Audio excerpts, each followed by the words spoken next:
everybody, good afternoon and welcome to That's Football. We're live with Watchalong Chelsea against Fulham in what is actually probably one of the better games of the weekend. Chelsea in a very interesting race for top four, which we'll go through in a minute, but also Fulham not quite down and out yet, but they need to start winning. I personally think it's going to take a very epic effort from Fulham to stay up. When you look at the bottom of the table, they're third from bottom and they're 9 points off Newcastle now with 5 games to go.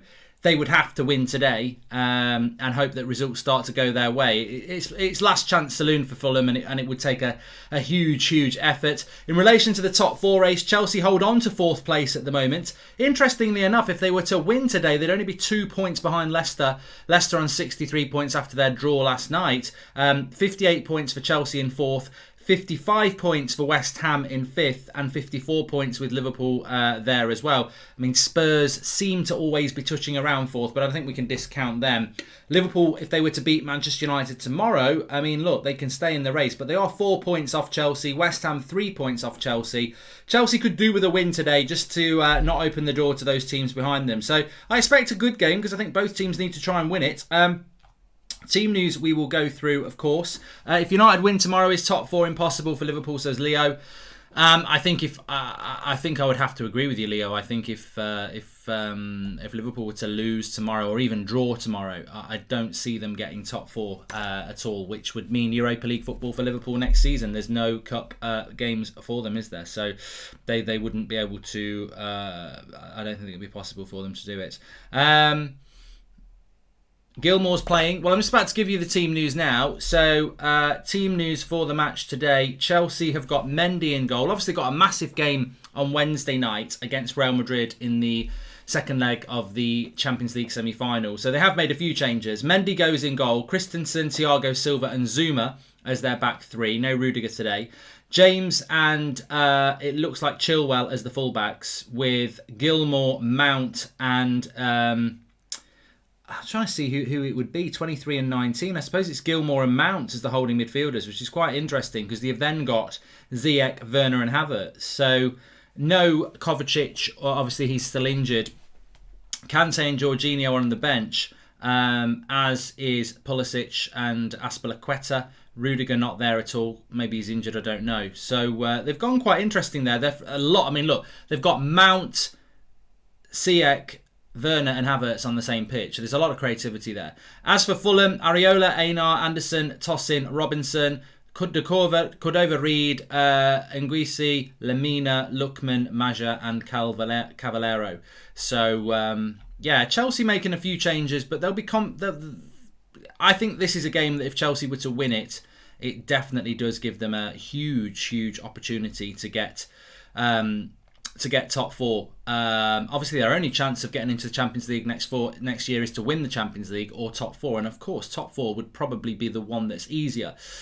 Chelsea's remaining fixtures, if you are interested in that, I can tell you that Chelsea's remaining fixtures, obviously Fulham here today, and then their remaining 4 games after that, they've got Man City next week, then they've got Arsenal, then they've got Leicester, and then they've got Villa. So realistically, this is a game that Chelsea need to win because they could lose to Man City next week. They could lose to Arsenal the week after that. And they could lose to Leicester the week after that, who are trying to get second. So I think that, a lot of people saying, oh, Chelsea are having a good season. And they definitely are. But they're also in a situation whereby things could go wrong quite quickly. FA Cup final against Leicester. They might not win that. Semi-final second leg against Real Madrid on Wednesday. They might not win that. And they could drop out the top 4. So Chelsea need to keep their focus, having got into a very good position. And as Fernandez18 says, that's a tough run of fixtures for Chelsea. They have got to play Man City, Arsenal and Leicester in their last 4 games. So I would say from their last 5, including today, they probably need 10 points. 9 maybe, but 10 points. Well, that's 3 wins from those games to make sure. I think the threat for... somebody just said, who do you think will get top 4? Well, look, Man United will get top 4 with 67 points. That's nailed on. There's 5 games to go for everybody in the race for top 4. Liverpool with 54 points. West Ham with 55 points. If you assume that Liverpool would need to probably win all 5 to have any chance, Liverpool can get to 69 points. Well, Chelsea, 69 points is 11 points away. if Liverpool were to draw with United, that would put them on 55 points. They could get to 67 if they won their last 4. That's another 9 points for Chelsea. So I think Chelsea need 3 wins from their last 5 to just about get top 4. And as I said, 3 of their last 5 games are actually Man City, Arsenal, and Leicester. So yeah, it's interesting for Chelsea. I think they're favourites to get top 4 at the moment, but it'll be interesting. Score predictions: I think Chelsea will win 2-0. Yeah, I think they will win this game. I don't think top 4 is definitely done if they win this game, to be fair, but I think they will win. Weird how people call United an oil club as well when our owners literally take money out of the club. We don't use daddy's money, says Dylan. Well, Manchester United are definitely not an oil club. We're definitely not that. Man City are champions. They're not champions yet, but they will be champions, Jemmy. They will be. And Spurs will win the league next season and shut down all the haters, says Eugene. You've got to have a dream. You've got to have a dream. If you don't have a dream, how are you going to have a dream come true? You're talking out your arse, but you've got to have a dream. I feel for Scott Parker, says Sean. I think Fulham are a really interesting side because they really... I mean, look, Scott Parker got them promoted. He's done a very good job. I think I said that the 3 teams that would go down, definitely I said Fulham and West Brom would go down. And so it's come to pass. But I do think that they had a really good run around Christmas time. I remember United playing them and they were doing well and we managed to beat them. And I think that Fulham got themselves back into a really good position to potentially get out of the top 4. And then just when they got into that position, they blew it. So, I think it's just been a bit too much of a battle for Fulham. They were a long way off. They got really back into it and then they fell off again. But it's a North London derby. Fulham and Chelsea ground very, very close together. This is obviously at Stamford Bridge, but they're very close. They're probably going to show it on the TV now. There is Stamford Bridge. Are they going to show us where we can see Fulham's ground as well? No, they're not. I thought they were going to do something quite epic there, but they decided not to. Sack the producer. Areola's going to be a brick wall today, says Ryan. Yeah, I'm going to go 2-0 to Chelsea. I think they'll have too much quality. But having said that, Chelsea probably going to be quite focused on these 2 Champions League semi-finals. I tell you what I will say. If Chelsea don't win today, I'll be worried about top 4 for Chelsea. I think they've got to win today to keep that momentum up. Hope you and the family are all good, says Daniel Bohr. Love the watch-alongs on this channel. What time is the protest at tomorrow? What's your thoughts on it, says Daniel. I thought you were going to ask me about the social media boycott because I think that's a very interesting thing that's going on at the moment. The protest tomorrow is at 2 o'clock. There's a lot of banners there. It's going to be a big... I mean, look, I'll probably talk about it more on United Stand at 8 o'clock, but there are some pictures today that United have put these barriers up halfway through the Old Trafford forecourt area where the Trinity statue is. I think that's a bad idea because you're halving the area there, but there's going to be 5-6 times the crowd that was there last week. So, look, I would say just it's going to be the biggest protest you've seen at a Premier League club in a very long time tomorrow. And hopefully it will send a powerful message. Mark, did you hear the good news? Southgate could be joining Spurs. Please buy Kane, then they will go down. So Zayn Biassi, Arsenal. I mean, look, me and Zayn are on the same page here. I do hope they get rid of their owner, and I hope we can get rid of ours as well. So yeah. And Brandon Stevens says, on the social media boycott, why are they staying silent? Shouldn't we be vocal and go against abuse rather than being silent? I think the cause is a good one, and I think that on this, I don't really have a preference either way. If you want to be quiet for a few days, well done. Well done to the Premier League clubs who are doing it. Well done to the media organisations that are doing it. Well done to the individuals that are doing it. I mean, you've got racist abuse, homophobic abuse, but it's abuse in general. Like, it's wishing people were dead and horrible stuff that you see online. It's the, you think about like Caroline Flack took her own life last year. That wasn't racism or homophobia. That was just abuse online. And for me, this is about abuse. It's not about any individual abuse. It's about vile abuse. And I don't think going off social media for 3 days is going to make any difference. I know why they're doing it. They're trying to say to the social media companies, look, we've boycotted you for 3 days, make changes. And maybe it will bring some change, and I really hope it does. But, it's a personal choice. I don't actually believe that going quiet on this issue is the way, and I'd be a hypocrite myself. When I see abuse, if you follow me on Twitter, I've called it out in the past. I've highlighted what these people have said about me or my family or things like that. Me going quiet on it, well, some people would say don't give them any airtime, don't feed the troll, etc. like that. I choose to out it. So I'm not going to go silent on abuse. That's just not the way. I'd be a hypocrite to do that. But some people have, and it hopefully will be a powerful message. The reality is, when it comes to abuse online, the answer is already there. Whether it's Twitter, Facebook, whoever, the answer is already there. When you go on gambling websites, you have to verify who you are. When you go on social media, you should have to verify who you are. If I walk down the street and I say something abuses to somewhere, I've got no one to hide. I've got nowhere to hide. They can get this. They can grab hold of me and have me arrested. They could get CCTV. They could take a picture. They could film me. Whatever they like. If I'm online, I can just create an account in a few seconds and start saying anything about anybody, and they already know. They already know. I mean, Kay says verification's too far, but Kay, the abuse has already gone too far. What if you can come up with an idea that's better than this? You can't trust people to have have free access to social media because they come out with appalling stuff. So there we go. Everton for top 6, says Maxi. Can Everton got top 6? Well, Everton could get top 6 because they've got a game in hand on everybody else. So their game in hand would put them on the same points as West Ham. So if they're on the same points as West Ham, they have got a chance. What I would say about Everton's running is, though, they've got Villa, then they've got West Ham themselves, Villa again, Sheffield United, Wolves, and then Man City. I don't think we're going to see Everton in the top 4, but you never know. You never know what could happen. It could happen. That's all I'm going to say. But I think, who do you think is going to be your top 4? I think top 4 this season will be, obviously Man City are going to win the league. We all know that. I think United will get second now that Leicester dropped points yesterday. Third, I think will be, I mean, I still think Leicester will, I think Leicester will get it. But I think the race for top 4 is really exciting. I mean, Leicester last night, they drew, didn't they? With who did Leicester draw with last night? Was it Southampton, wasn't it? So Leicester on 63 points. But they've played a game more. If Liverpool were to beat us tomorrow, if West Ham were to win against Villa or Everton, who West Ham playing? I don't know who West Ham are playing. And Chelsea were to win, Chelsea would be 2 points off Leicester. And West Ham would be 5 points.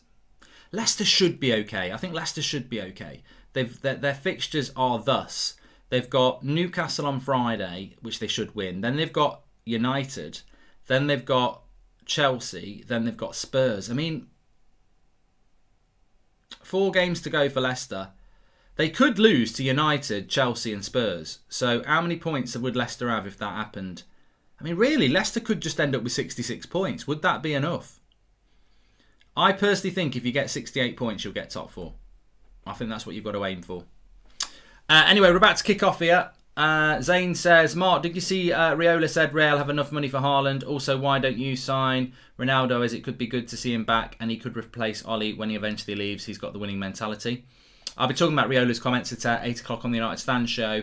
Who do you think is the best right-footed, left-footed to play in the Premier League? Also, congratulations for the petition. I signed and shared as much as possible. Thanks for everyone. Been a rough year for me, says Matt Ross. And thank you for the super chat from Esteban Gomez.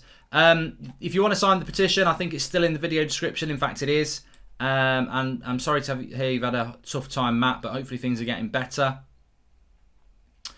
We're about ready to kick off. I'm looking forward to this game. It's Chelsea need to win it. I think if they were to drop points today, it puts pressure on them for top 4, which they need to get. And Fulham, if they've got any chance of staying up, and I don't think they have, but if Fulham have got any chance of staying up, they need to win today. So I think we're going to get a good game this evening. Saturday evening, what are you all having for tea? I've got a meal deal, not a meal deal, a fine dining meal deal from M&S. It's like chicken and profiteroles. Not as a main course, that would be hideous, but...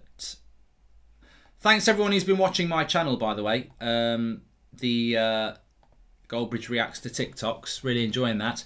I wish this same energy for the Glazers out was as strong for 10 years plus, not just when they introduced the Super League. We're still getting taken advantage of, even if the Super League fails, says Red Baron. Well, we're kicking off here. Yeah, I mean, I'm going to be very interested to see. I mean, the protest tomorrow is going to be massive. But after the protest, what comes next? Like, what's going to happen next? Anyway, Lookman down the left-hand side here.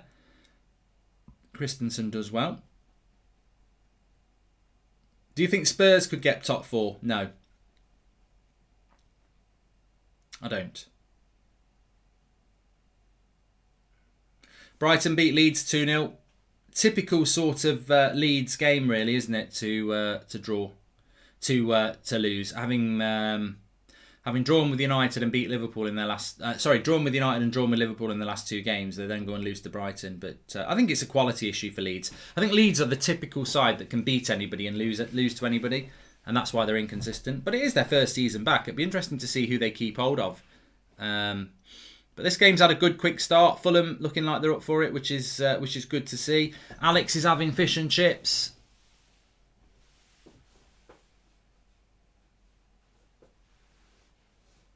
Would you take any Fulham player at United? Well, we have been linked to that Anderson lad who's on loan, haven't we? But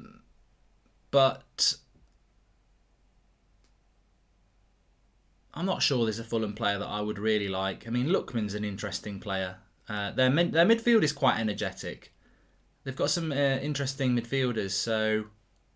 But realistically, probably not.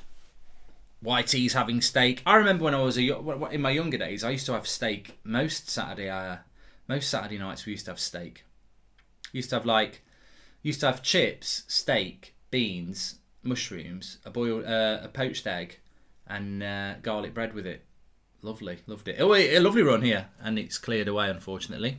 Ziyech looking to get Werner in behind, but they're playing a high line here, Fulham. Interesting to see how successful this is. They're really trying to pen Chelsea in. Obviously, they're going high energy. They know Chelsea played midweek. High energy so far from Fulham.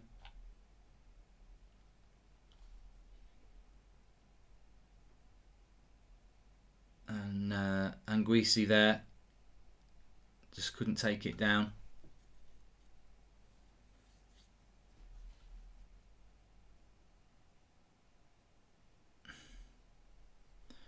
Here he is, Java, and it goes out for a corner to Fulham. Java. I'm thinking of something completely different there. Maja, 27 for Fulham, wins the corner.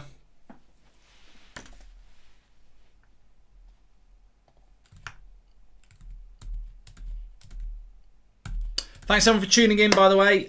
Zigzag's having a McDonald's. Make sure you subscribe, bottom right-hand corner. We will have the second legs of the Champions League games next, semi-finals next Tuesday and Wednesday. Really enjoyed them this week, so make sure you get involved with the channel. Obviously, FIFA's back on Monday as well. But it's a corner here for Fulham. They've had a good start, energetic, you'd expect that.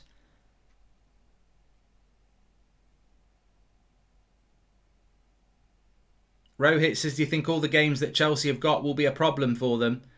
I mean, if anybody's got the squad, it's Chelsea and Man City. They've got amazingly big squads, haven't they? So they should be okay. But they've got to be... I've said it about Chelsea a while. I think since Tuchel's come in, they've done fantastically well. But they've got to finish it. They've got to finish the job, haven't they? It's a bit like United. United have been second all season. We could end up third, which would be disappointing. Oh, good shot there. Good save from Mendy. I think it was Cordova-Reid there with the shot. I think it was. I have to watch this back. No, it's not. It's Robinson. It's the left back, isn't it? Good hit with the left foot and a good save by Mendy. Cut right through that. Mark, I'm a Celtic fan and I grew up with United supporting Dad. It's the Old Firm tomorrow, right before the Liverpool game. My heart rate, says Samuel Towers. Yeah, it's a big game of football tomorrow as well. Mint in the America today. Mark, is there any interest in the Kentucky Derby in the UK? No. 678 Anthony. There isn't really. Scott Parker to Spurs. I don't think that's the sort of manager that they would want. Hi Mark, love what you do. I can't watch games, so the next best thing. I want to know if you've ever watched the TV show Red Dwarf, says Krupcher. I'm aware of the TV series Red Dwarf, but I've got to say it was never really my cup of tea. Yeah. But good start from Fulham here in the first 5 minutes. I mean, look, Scott Parker to Spurs. Is that a good appointment? I think he could be a good appointment for Spurs, but I think if Spurs want to keep hold of people like Harry Kane and that, then I don't think Scott Parker's going to be the right manager for them. Eddie Howe again. I think if Spurs want to keep Harry Kane, you need to bring in a manager that's going to make him go, yeah, this is a project I want to be part of. And I'm not sure Scott Parker is the sort of exciting project that he will want. But I don't really know. Southgate to Spurs would be a terrible move, but maybe that might keep him there. I don't know. But I would like Southgate to not be the England manager, definitely. Allegri, says Marvin AM. Yeah, I don't know who's available. Hasn't Ten Hag sort of signed a new deal at Ajax as well? I thought I'd heard that. But lovely pressing from Fulham here. They're really getting at Chelsea high up the pitch, and Chelsea are sort of playing on the counter a lot at the moment. But here's Havertz.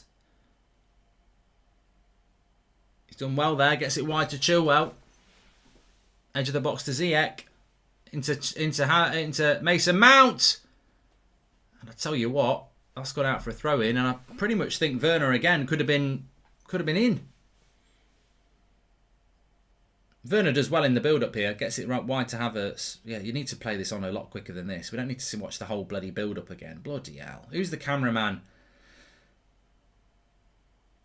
Nice ball into Mount, and I think Werner would have been offside anyway. He would have been offside. How's everyone doing today? Anyway, this is the first time I've been live today. Not normally first time live at 5:30, but you're very welcome anyway. Make sure you subscribe. Bottom right hand corner, everybody's welcome on That's Football.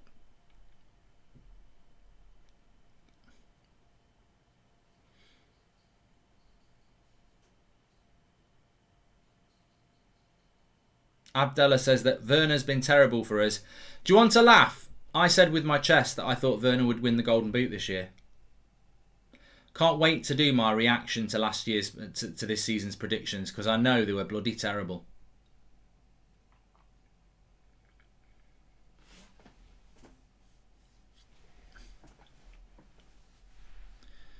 No, I'm not doing Grand Theft Auto tonight, no. Pauline says she's a bit fed up, but glad you're here to keep us going. Good. Yep, tune in, join in the chats. That's what it's all about. In, out, shake it all about. Movie for tonight. I'll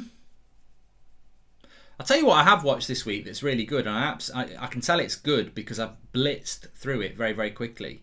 I watched Band of Brothers, which is a World War II sort of series. I watched that a few years ago, but I never realised they'd done like a follow-up. It's different actors because it's in a different area. The Pacific, which is also about World War II, but it's about the Americans against Japan. I watched it this week. Really, really good. Really enjoyed it. So, yeah, it's about 10 episodes though, but yeah, it's good. Films. I don't know about films at the moment because there's not really much going on in the cinema at the moment, is there? It's been a bit of a dead year because of COVID, so... But Fulham are doing well here. Fulham are doing here well. Mikey says, would you be a full-time Premier League commentator? I'd love to do it. I don't think I'd be asked to do it.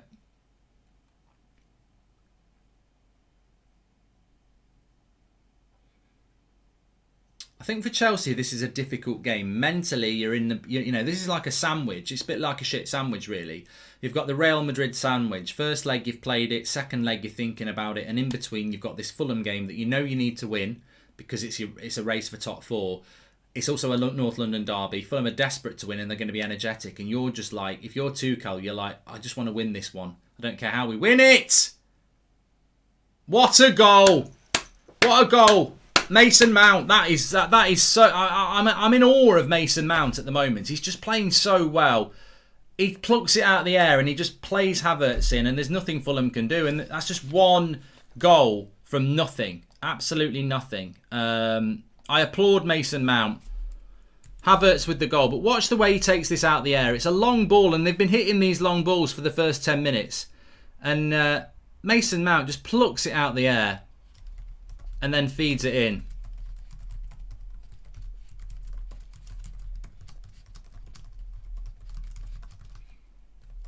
I mean, look, I was doubtful about I was doubtful about Mason Mount, but I've been saying it for quite a while now. What a player he is. He's just unbelievable. Absolutely unbelievable. It's a great finish by Havertz. It's a good finish by Havertz, but it's Mason Mount. Bloody unbelievable. The way he plucks that out and the weight of the pass, absolutely fantastic. And I tell you what, the reason I'm applauding it partly is because what an exciting player we've got there for England in the Euros, hopefully. I mean, and we've still got Grealish to come back. But in the last 20 to 30 years, who would you say is the third best out-and-out midfielder of all time behind Zidane and Iniesta? Most likely someone in the Premier League, either Keane, Scholes or Gerrard. Who would you say? Says Aidan. I would say Scholes. And hey, have you seen Sons of Anarchy? I think it's the best TV series ever produced. Also, will you ever do a podcast with Ricky Gervais? It's not my choice, Sir Ash. I'd love to do something with Ricky Gervais, but I don't know whether that's ever going to be possible. But Sons of Anarchy is very good as well.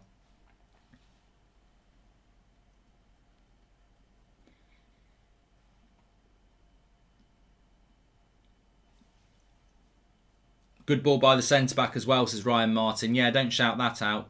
I don't know who. I didn't even notice which centre-back was it. Was it Silva or Christensen? Oh, Fulham. Go on, Fulham. Oh, that's a foul. Oh, referee! Oh my God, he's bloody useless. I think it is Kevin Friend. I think Kevin Friend is the ref. He's bloody useless. Oh, it could be two. It could be two. Havertz. Lays it off to Ziyech. Good block. Werner can't get onto the volley.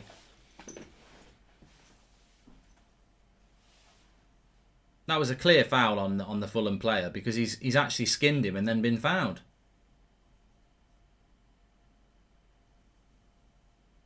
Here's Werner. Fulham defensively are in all sorts of problems at the moment, but they need to keep the energy levels up. We've only had 12 minutes, plenty of time. Excited to see Gilmour start from a Scotland perspective. Would love to see him with McGinn and McTominay in the midfield for the Euros, says Jack. Yeah, Scotland in the Euros against England. That's going to be a big game.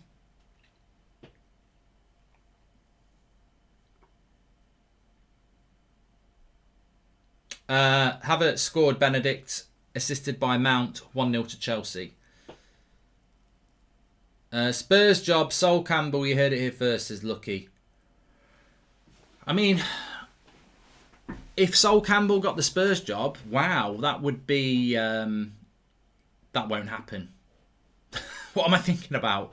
It just won't happen. I've completely forgotten that he left Spurs to go to Arsenal. Never in a million years. Never in a million years. I've been bantered there. Mark, if you liked Band of Brothers and the Pacific, you'll be interested to know there is another one currently in production called Masters of the Air, says Jay Taylor. I'd love to watch that. Is it involving Spielberg and Hanks again? Mark, you missed my super chat, mate, says Toby. Sorry, pal. And Mark, would you like to do a full-time manager at a Premier League club, says Liam. Oh, I don't know. I don't know about that. I mean, I've got a lot of respect for people who do management. It's very rewarding when you're doing well, but imagine how hard a job it is for someone like Scott Parker. I mean, every game you go into, you're the underdog. Bloody hard work, isn't it? It's a hard job being a manager.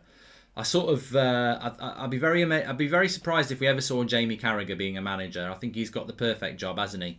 Gets paid loads of money to just sit and talk about the game. It's probably better than doing that. But some people just want to do it, don't they? You know, you look at Gerrard, Rooney, Lampard's done it. They obviously got to have it in them that that's what they want to do. Louis says, who do you think's the next Spurs manager going to be? I don't know. We were just talking about that a few minutes ago, actually. I don't think anybody really has much of an idea who's it's going to be. Who are the generational talents of each Big Six side, says Vassarus. Good question. I mean, for me, Mason Greenwood's the generational talent. We call him that on the United stand anyway. Handball, Werner. He's handballed that. God, this ref's shit. It's Kevin Friend, isn't it? He's running around with a bloody blindfold on him.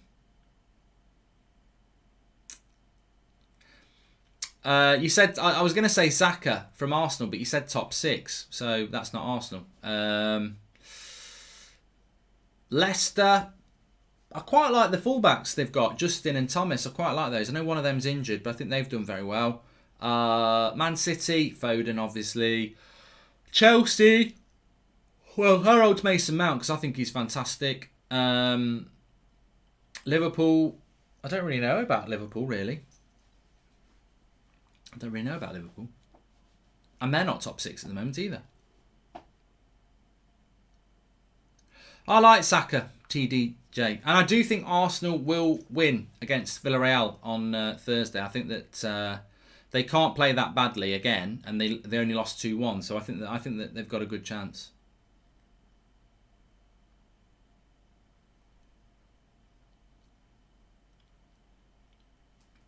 Give it to Eddie Cavani. Pass him the ball and let him score all the goals. Give it to Eddie Cavani. Pass him the ball and watch him score all the goals. Give it to Eddie Cavani.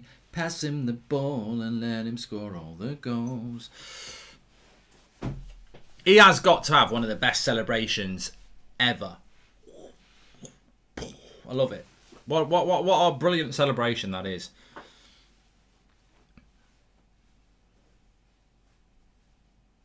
But Chelsea with that, I thought Fulham started off quite well, but Chelsea since the goal have just started playing with a lot more confidence. And Havertz is offside there. Lovely. It would have been another assist for Mount and another goal for Havertz, but he is offside. Ashy says Fulham are rubbish, which may sound like quite a nasty thing to say, but they are in the bottom 3. So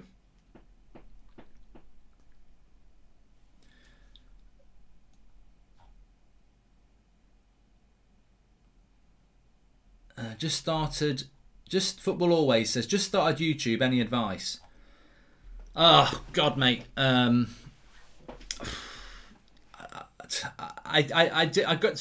you want the honest answer? Well done.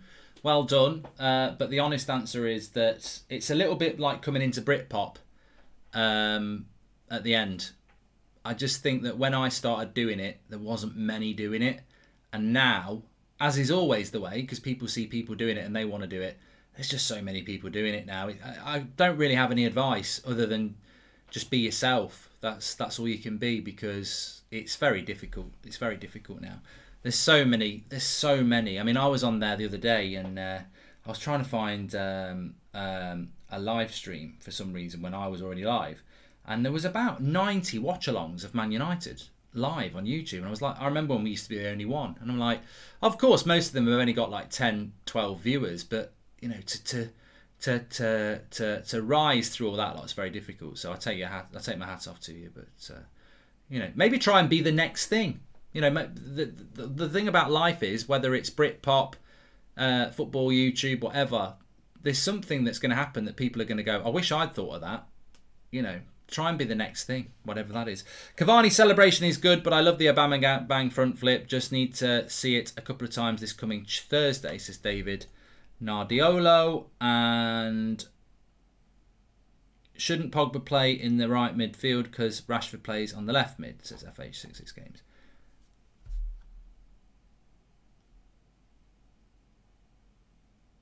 Who would you prefer, Sancho or Grealish at Man United, says Pressmath? It depends who...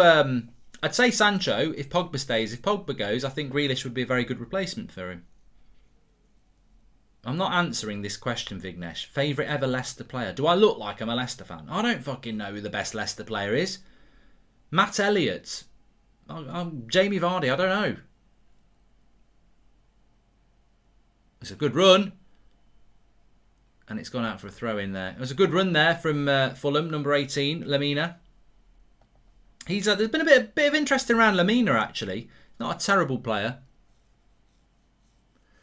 But I'm surprised Fulham haven't stayed up, really, because they're an energetic side. But, you know, Gary Lineker is the best ever Leicester player, says Siege.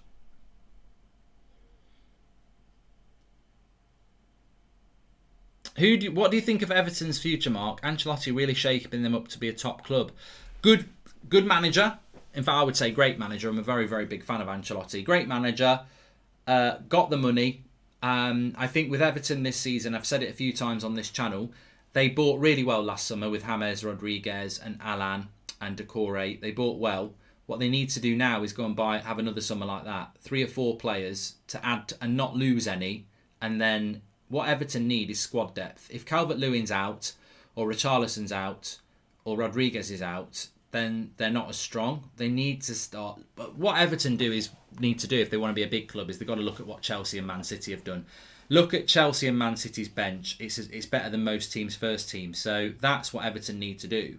You've got to be the first club to have a squad like Chelsea and Man City, because Liverpool haven't, Man United haven't, Spurs haven't, Arsenal definitely haven't. So if I was Everton, I'd be thinking, look, 3 or 4 players, let's build a really good squad.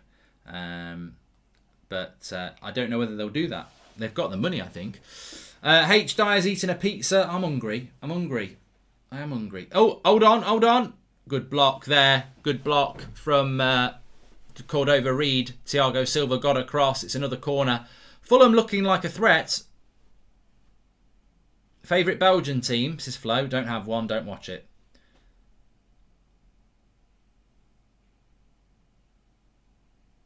Tammy Abraham for 40 million to Stephen. Yeah, I think Tammy Abraham's going to leave Chelsea. He's definitely, quite clearly, not a Tuchel player, is he? Because Tuchel's been very good at rotating his squad, but he never plays Tammy Abraham. So I think he's probably on his way. And I think Tammy Abraham would do a good job. You know, if Danny Ings left Southampton, that's the sort of club that I think Tammy Abraham would be good at. Good cross there, headed away by Chelsea. That's a nice ball. Is he onside? Oh, what a save by Mendy that was. And it goes out for a corner as well. I think it was Cavallero on that one. It was Lookman. Lookman on the far-hand side. Gets it on the right side of the box. Takes it down. Lovely technique. Good shot. And Mendy's there to palm it out of the danger area. Do you think Werner's struggles are a result of his skills not translating to the Premier League or general confidence, says 6782 Anthony? Confidence in a striker is important, but Werner's been given a lot of opportunity. Can't say he's not been backed. Another corner from Fulham. Back into the danger zone again. Lookman, and he didn't fancy that. It's a nice ball into Werner on the break, and he's off. That's a good tackle, though. Very good tackle. Fulham go again. Good game. A lot of pace to this game. Would Tammy Abraham fit Spurs if Kane left, says Nishan? I don't know, I think that if, let's be honest, if Spurs were to lose Harry Kane, then it's going to be a massive drop down. There's absolutely no doubt that Harry Kane is one of the best top 4 strikers in the world at the moment. So it's very difficult for Spurs to replace a player like that. I don't think he'll leave. I don't think Harry Kane will leave Spurs. As a United fan, I want Liverpool to finish either 5th or 6th. Anything below that, they will have a very easy run in the EPL next year, says Siyash. Yeah, I think that Liverpool need... I think if you're Jurgen Klopp, you'd probably think, I don't want to be in the Europa League because we can just focus on the Premier League. But as a club, they need money, don't they? So I think that... I mean, I'm doing the preview tonight on the United Stand at 8 o'clock. I'm talking about the Liverpool game. But I've got I think... It's a very difficult game for United because Liverpool have had all week off and they need to win, and they will be energetic, and it is Manchester United, and they'll want to put a marker down to try and get top 4, but also to start building for next year. And United, I don't know what mood United are going to be in tomorrow. It's interesting. The ref's crap. It actually is Kevin Friend, isn't it, the ref?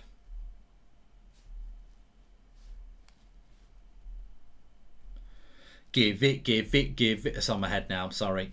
Eric Vanne, pass him the ball and let some squirrels a goals. Give it to Eddie Cavani. Pass him the ball and let him score all the goals. Diddly. Nice little ball down the line there. I think Fulham have done well, I think Fulham have done well. I just think that I remember United playing Fulham, as I said, in January, and a very similar performance from Fulham, but they still ended up losing. It's that quality issue, isn't it?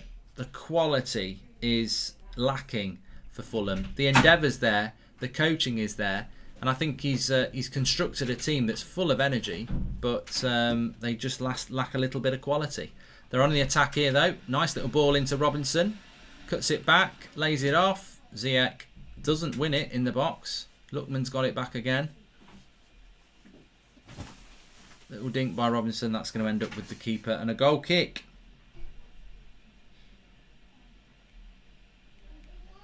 Yeah, I went 2-0 in this game.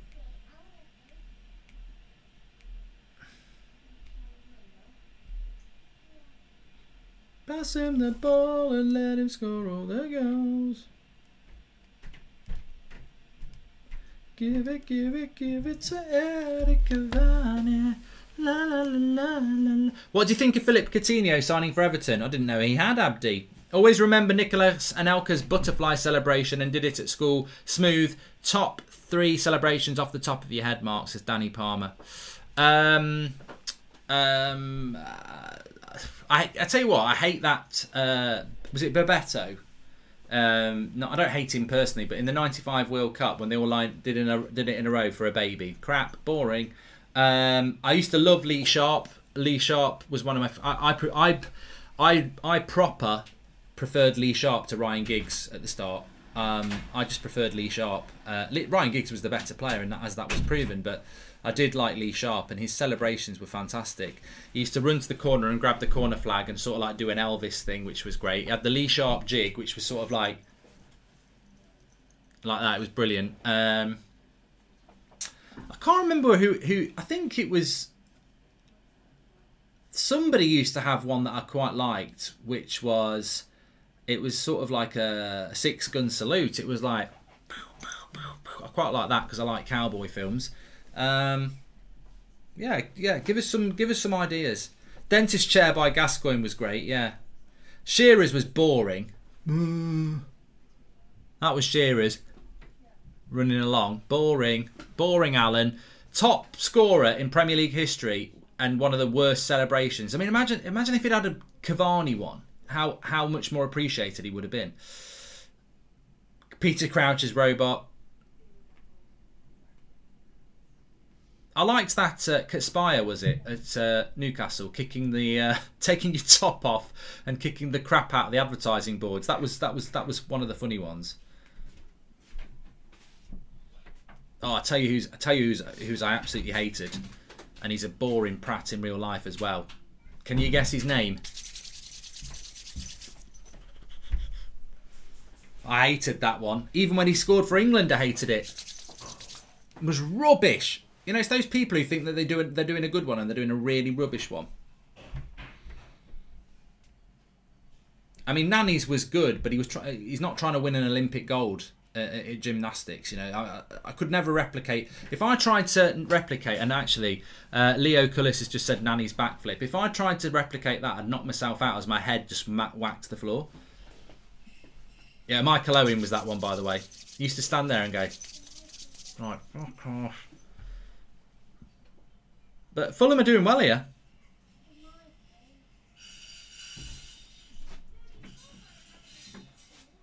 They're just not able to find that cutting edge at the moment.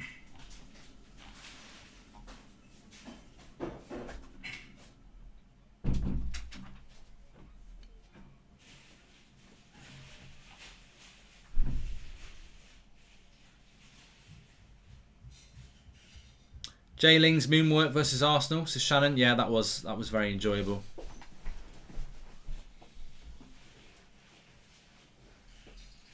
Ronaldo, I do like Ronaldo's celebration. I do like the swee one, or however you say it, swoo. Nice ball into Werner, but keeper gets hold of it.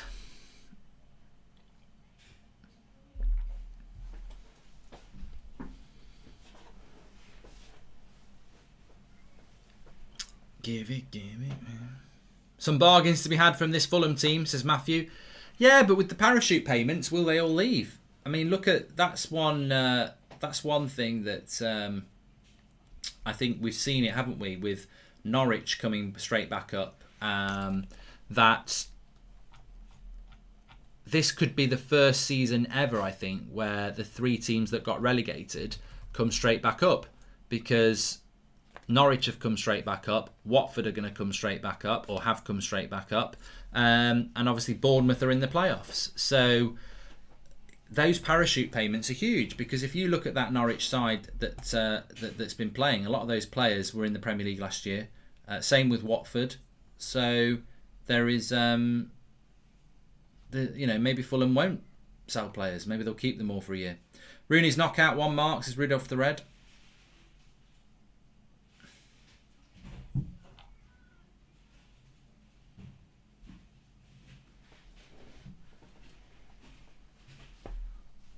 Havertz scored for Chelsea, Rob.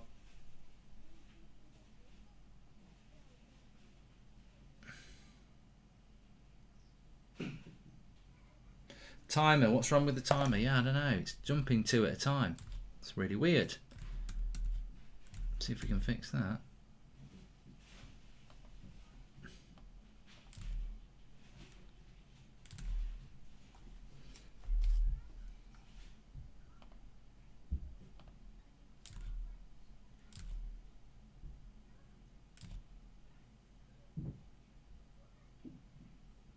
It's back now. But it's slow. Havertz, he's kept it in.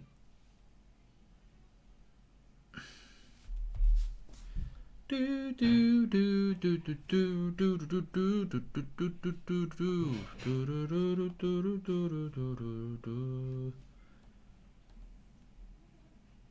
tell you what, I hate that Richarlison one as well, when he's going on like that. Like the chicken. Yeah. What's all that about? What is all that about?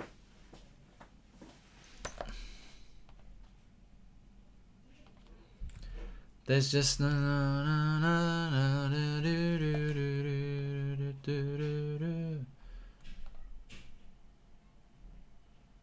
we go.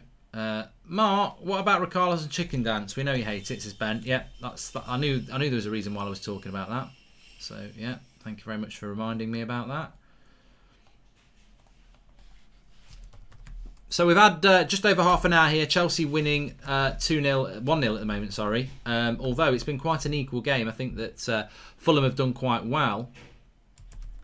It's just that Chelsea had that moment of quality from Mason Mount and Havertz, and Fulham don't have that quality in the final third. But they've had a lot of the ball. I've been quite impressed by Fulham so far. Anderson. Oh, why would Manchester United be linked to that Anderson guy from Fulham? He's decent, but what would he do for our back line in relation to pace? Absolutely nothing. We haven't got enough pace at the back.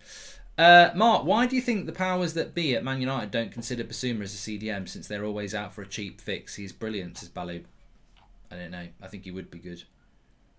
I think he would. There he is. Look, Kevin Friend. Ah, ha, ha, ha, ha. He looks alright, Pratt, doesn't he? You're ruining my FIFA career mode, mate. For such a great striker, I always thought Lewandowski's celebration is very lame, says Southpaw of Sports. It's so lame, I can't even think what it is.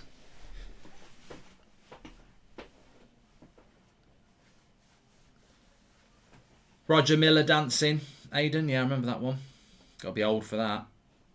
Oh, the Griezmann's celebrations are bloody rubbish anyway. Fulham's passing's just a little bit wayward here at the moment.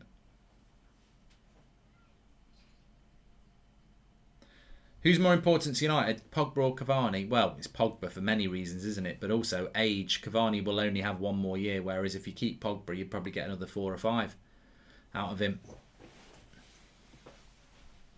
Cavani's is epic. That's what started the conversation. Oh, I'm a bit tired today. Tiring week. A few beers last night. Always makes me tired.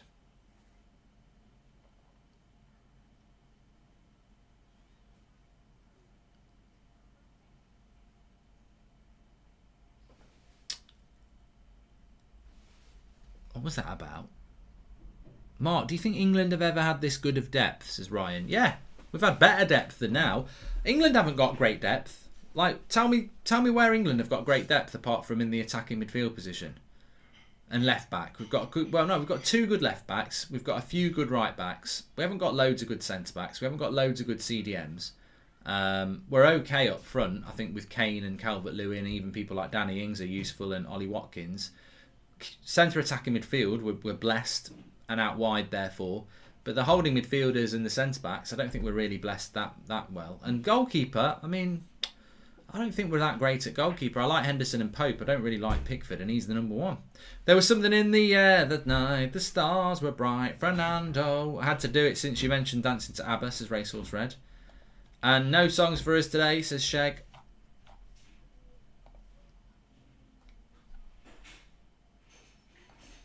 Got a corner here for Chelsea, by the way.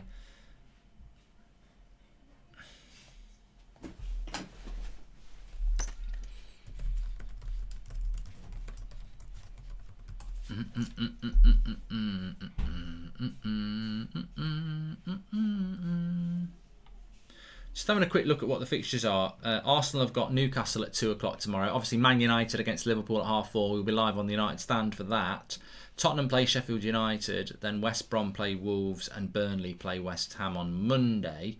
Friday, you've got Leicester, Newcastle. Lunchtime is Leeds, Tottenham, which I don't really think has much about it. Man City against Chelsea next week at 5:30 is quite an interesting one.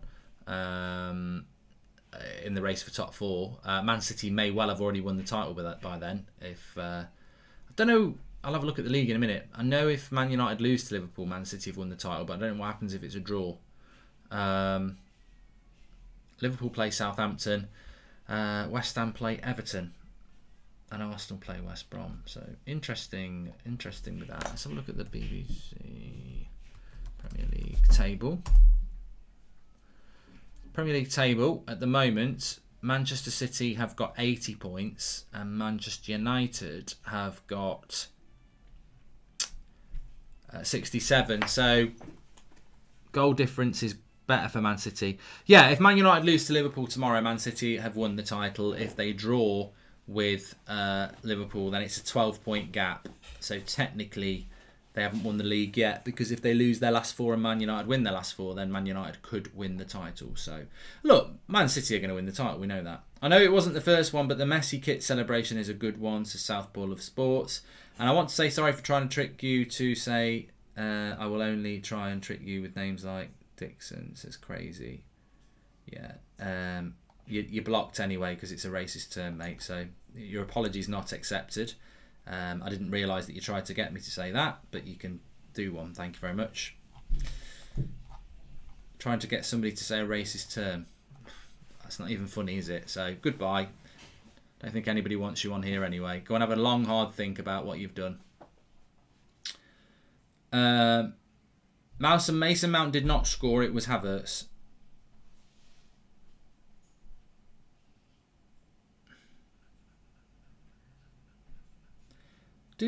Oh, Werner's in.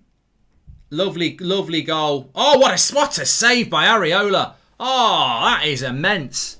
Werner plays it across the 6-yard box. Ziyech thinks he's got a tap in, and Areola makes an absolutely brilliant save. He's a very good goalkeeper, and he's proved himself there. What a save by Areola that was. Magnificent.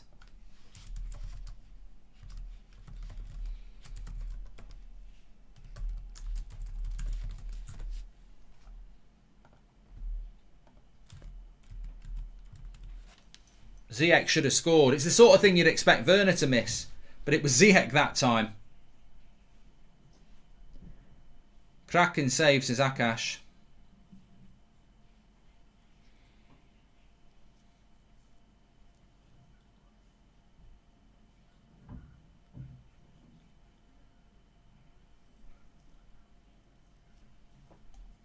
Have a stretch mark, says Millen. Good idea. Watch this back here. Ziyech actually plays a really good pass into, I think it's Mount gets it to Werner, squares it across. Ziyech, I mean, he hits it well. I don't think Ziyech can actually do much more. He hits it well. He's not actually level with the 6-yard box. He's more level with the penalty spot. But, I mean, if he puts it bottom corner, the keeper doesn't save it. But it was a good save. Really good save.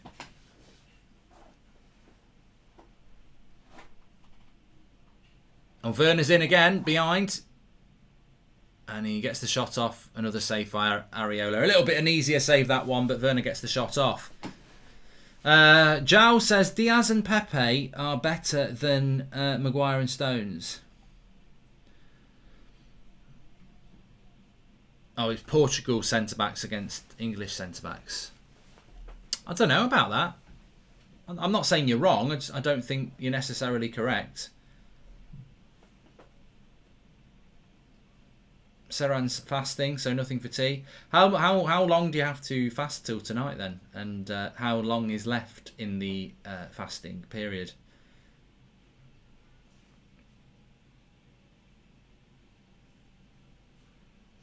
Zuma a little bit late there. Should have got a booking. I think he did. Yep.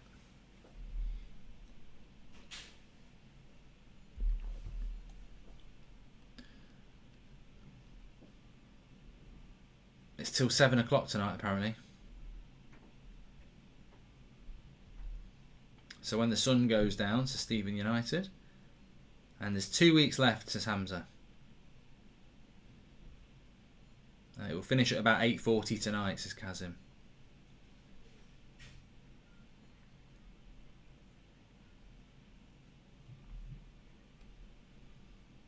How do you find it? Everybody is fasting, by the way, because it's not something I do. It's not.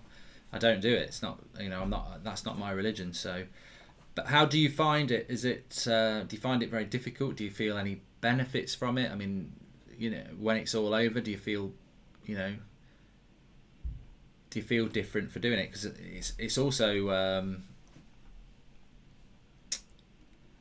you're not allowed to drink either, are you? Mark, we need Sionku. We would win the title with supreme ease, says Eidos. You get used to it, says Eunice. Horace says it's quite easy. Really cleansing, feels very good. Feel more active and lighter, says Mohammed. Sina says it's hard. It's quite easy, to be fair. Feels good, says Yusuf.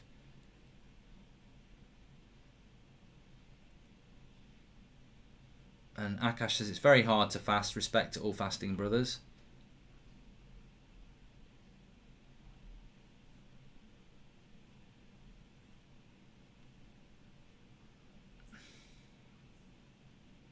And Idris says it's hard for the first few days, but it gets easier. Good cross. Ooh. Mount. And it's cleared. Tell you what, I would struggle with it. And look, I've got no right to say it because I don't do it. But I would struggle with the... I think the food I could deal with, because like when I used to work in my previous job, you'd get quite busy sometimes and you wouldn't eat from like 7 o'clock in the morning till 10 o'clock at night. So I think I could get away with the eating, but the lack of drinking, I get really bad headaches if I don't drink, because it's dehydration, isn't it? I think I find that one hard.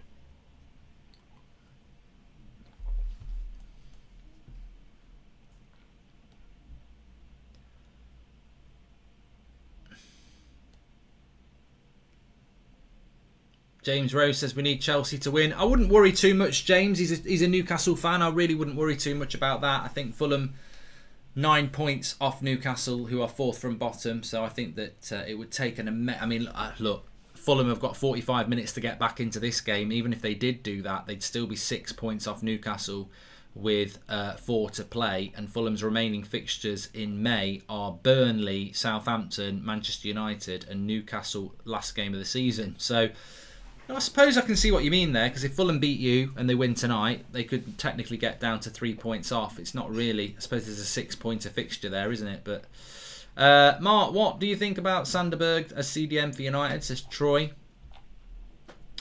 I personally think if Sanderberg was Norwegian, United would be nowhere near him. I think there's a Norwegian connection there, and I think that's why we might be interested in him. I thought he looked like a good signing when he first went to Sheffield United, but what's he been doing this year, really? He's been okay, but I don't think he's set the world on fire. And the third thing I would say is, would Pep Guardiola or Tuchel or Klopp be looking at Sanderberg? So why are United looking at him?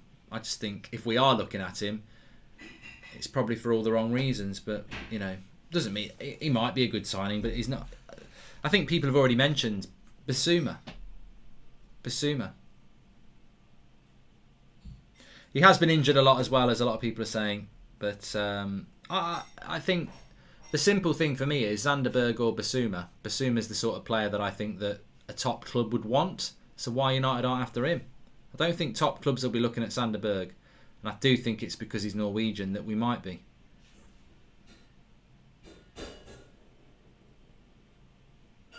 But Fulham's still very much in this game. They've played well. They're just struggling to create chances, and as we know, that's the strength of Chelsea since Tuchel's come in. They don't concede that many goals, so good play here. That's a foul. It's a foul. We'll play either or at half time, so get your two things out. Try fasting for a day in video, says Mark White. It's not a bad idea, really. No?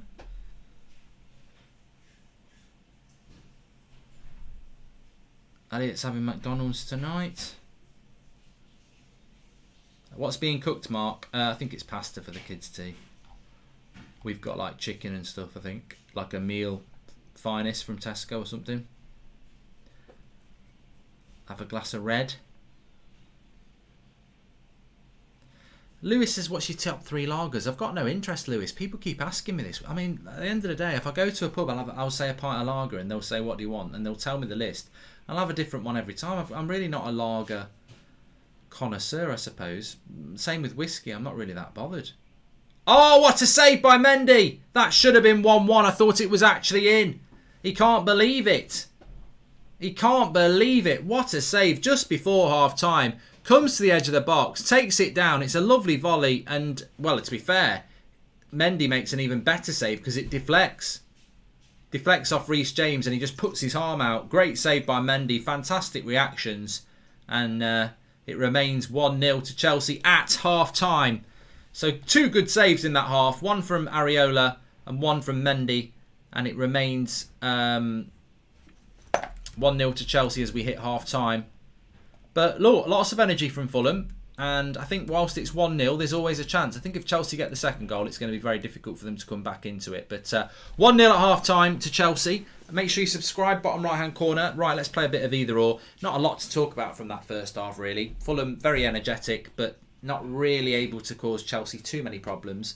But still in the game. Chelsea looking to hit on the break and getting behind Fulham's high line, which they've done a few times. Ziyech certainly should have made it 2-0, but it remains 1-0. Thanks to a good bit of play by Mount from a long ball, and then he fed Havertz, who just knocked it in. So 1-0 there. What was that? Mark, are you watching the boxing after the United stand? Nope. And Benzema or Kane, says Morphin. Look, Benzema does a fantastic job, but I think Harry Kane's is above him, in my opinion. Werner fully fit or Ronaldo only fit for 1 season, says Ali. I don't know what we're doing, Ali. I don't know what we're doing. Is he painting the fence or is he playing up front for Man United? My dad painted Nicky Butt's windows. Nice guy, says Charlie Wright. Talk about painting there. Thank you very much for the super chat. Boddington's is a lovely bitter, and I do like it. Yes, I do. I've not had one in ages, Ian Barron, but I do like Boddington's. In fact, one time I do remember having a pint of Boddington's was actually at the Manchester United Red Cafe. They did do it on draft. Very nice. I like a pint of Boddington's. Line of Duty thoughts, says Subber. Tomorrow night, looking forward to that. Mount or Foden, says Random Gamer. I really like Mason Mount. I'm not going to lie. I do really. At the moment, I'd probably say Mason Mount. I think Foden's got the higher curve, but I do like Mason Mount. He's a monstrous player, says Aaron. Is our Mount. I've been in love with you since high school, says King Vid. Don't know who you are. I can't remember anyone called King Vid from high school. And doing a watch along for Everton Villa, Mark. Nope. I'm not Ryan. Don't even know when they're playing. I don't even know when they're playing. Oh, they're playing tonight at 8 o'clock, yeah. I don't like the 8 o'clock Saturday night game, to be fair. So, no, not doing that. So keep them coming then. Keep the questions coming. Don't always have to be football related. Either or. Van Basten or Lewandowski. Van Basten, you've got to be old enough to remember Van Basten. But what a player he was. Fantastic player, in fact. And the sad thing about him was that he got injured, didn't he? But what a player and what a goal. Check out Van Basten's goal in the Euro 88. The angle to hit it from there. So most players in the world would not hit that, and he hits it, and it's one of the best goals I've ever seen. Magnificent stuff. Who's the best pundit, Roy Keane or I can't see. It's whizzed by, I'm afraid. I can't see who it was. Joshua Fury says Ricky. I like them both. That's going to be a difficult one, but they still haven't announced when they're having the fight yet, are they? So, prawn cocktail Quavers or cheese and onion Walkers? Quavers, Umo for me. Tim Sherwood or Don Hutchinson as players? Probably Sherwood. Grealish or Son? Son. I really like Son. And if I suppose you look at who would you take at United, Grealish or Son. I would love either of those players, but if I had to choose, I'd take Son. I'm a big fan of Son, and I think Son would be an even better player if he played in the right system. I think if it surprises me that people like Real Madrid aren't looking at Son, because I think Son at Real Madrid would do really, really good. But I think he's a fantastic player. Pizza or a burger? I'd always go with a burger. Yeah. I don't mind a pizza, but I'd always go with a burger. Mark, any news on the petition? It did reach 1,000. It did meet 100,000 Bargaff, but I mean, if you click the link in the video description, you can sign that petition. It's currently at 103,820, and it's waiting on a government response. So let's see what happens with that. So yeah, keep signing it. Thoughts on Thiago Silva? Says Jay. Good player, but. He's good. He's a good player. I think he's been a world-class player. I think he's at the end of his career now. Who do you think will become the Spurs manager? Been asked this quite a lot, Tom Dunn. I've got no idea. No idea. Was Les Ferdinand a good striker, says Dirav? Yes. I mean, Les Ferdinand was around at the time that if he was around now, he'd probably be England's best striker.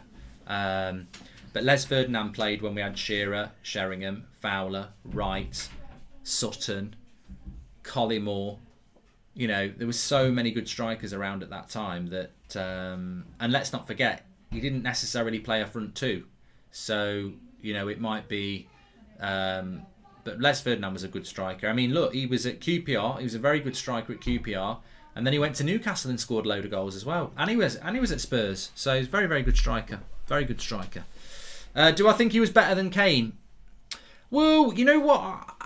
I mean, look, there's no point in saying he was or he wasn't, because different times. But I personally think we overrate players now. I think back then, in the mid-90s, there was so many good strikers.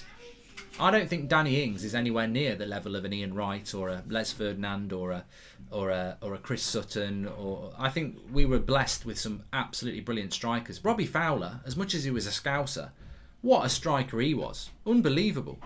I never really understood what happened to Robbie Fowler as well, because he burst onto the scene really young.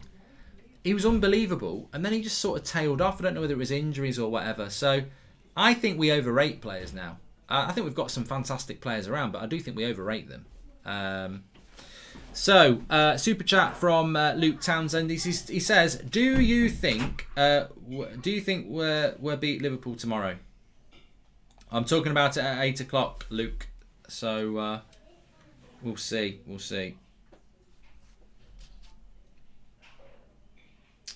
Do you think defenders are worse now? Yeah, I think defenders were better than them. Yeah.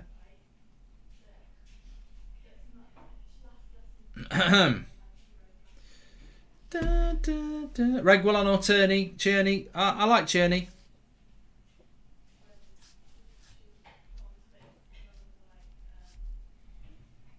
Give it to Eddie Cavani.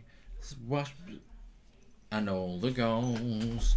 Give it to Ed. When is Notts County coming back on Football Manager, says Harry Brew? It will be back. I've just been very, very busy recently, and we've had the old Grand Theft Auto and everything going on as well.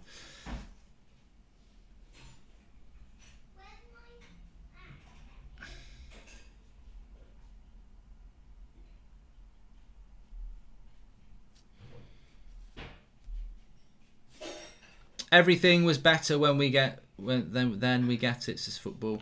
No, I mean no. I wouldn't do that. That's not right. I watch football now there's no reason for me to say it was better when I was younger, because I'm still bloody young. I'm not 50.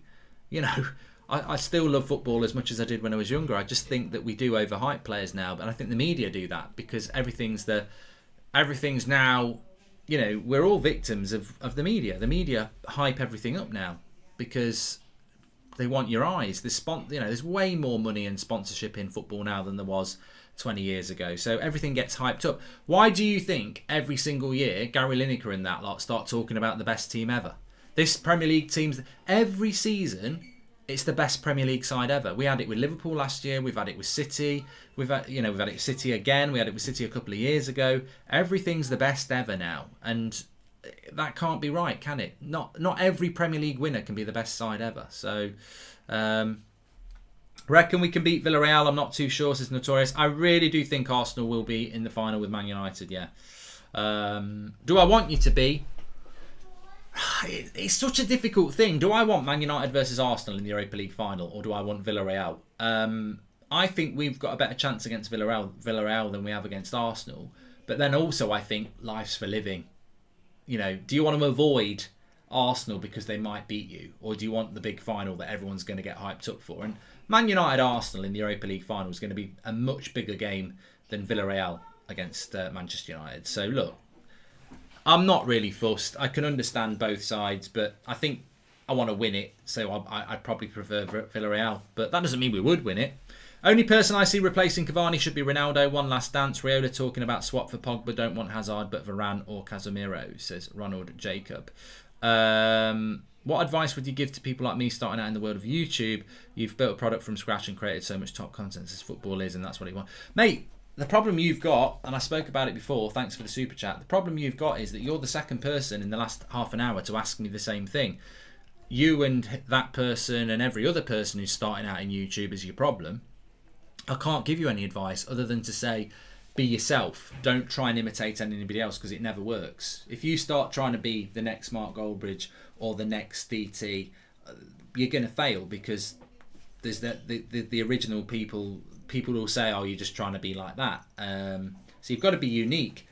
I wouldn't say don't do it. I just think it's ridiculously hard. And I was fortunate to come into it at a time where I suppose we were sort of the trendsetters, really. And being it's like I was talking about before. If you think about Britpop, Oasis and Blur were the founders of that, and then you had other bands coming in, and it's almost like people who start and do it now, they might be coming in to do it at a time where Britpop's going to die out anyway. So it's very difficult. I'll take my hat off you because it's very, very difficult to come in and do it now. I mean, if you search YouTube now, Chelsea versus Fulham Watchalong, I bet you'll find 30. When I started doing it, it was probably 1. Me, you know. So to be fair, they've taken the physicality out of the game, and it's a shame as well. Says Southpaw Love Sports. Fitness is at an all-time high as well. Top 3 Irish. That was from Southpaw Love Sports. Top 3 Irish players of all time, says Jack Cusack. Wow. Anfield agenda copied you, says Ibrahim. Well, maybe there was a gap in the market for a Liverpool Football Club then. Because I certainly think they do it different to anybody else. Roy Keane, for me, top 3 Irish players of all time. Look, I don't think I'm going to get this right, but for me, my favourite 3 Irish players would be Roy Keane, Paul McGrath, and probably Robbie Keane. I think in my lifetime, those 3 would probably be the 3. Got a £20 bet on Fulham draw. Will it happen, to Sam? I think there is plenty of opportunity for Fulham to come back into this game. Yeah, I think they've been. I think they've played quite well.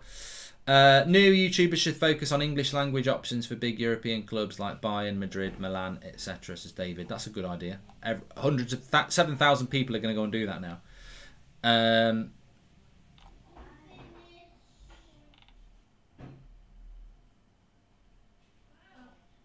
Roy Keane, Mark Lawrenson and Ronnie Whelan, says Francis. Appreciate the honesty, bud. Keep up the top work, says Football is, and that's what I want. Well, no, good luck to you, mate, as well. Good luck to you. If there was a magic ticket, I'd give it you. But I think you've got to be realistic in this world. And as I said, I think, you know, if you think about the things that people have been successful with in the past, you always think, oh, I wish I'd thought about that. But there are going to be lots of things, whether it's these people who are playing bloody Roblox with millions of people watching them or whatever. There will be something new, and it's about being ahead of the curve, you know, and sometimes you just got to try a few things before you get there. Who starts in goal for England at the Euros, Mark? For me, it would be Nick Pope or Henderson. I don't like Pickford, really. I don't think he's as good as those two. Yeah. Martial or Werner, says William. It's difficult, you know, because I think I put them both into the same category. Martial's had a really bad season, but I think he's a fantastic player. And Werner's not had a great season, and I think he's better than he is. So I'm going to answer the question. I would take Martial because I'm loyal to Martial, and he's already a United player. But I do think Werner's a good player. I do think he's a good player. Here's a fun fact for you, Mark. In 2011, Torres signed for Chelsea for 50 million. 10 years on, Werner signs for 47.5 million. Similar in the transfer expectations. Crazy how transfer market works, says Matt Ross. Yeah, because I think that Torres deal back then, if that was happening today, I think that would be a 100 million deal easy, wouldn't it? It's inflation, I suppose. And let's not forget, Werner had a release clause. He would have been a little bit more. Dennis Irwin, how can you miss him out? I thought you said you supported United, says Zayn Miasi. Mate, you know what? I'm absolutely disgusted with myself. I'm disgusted with myself.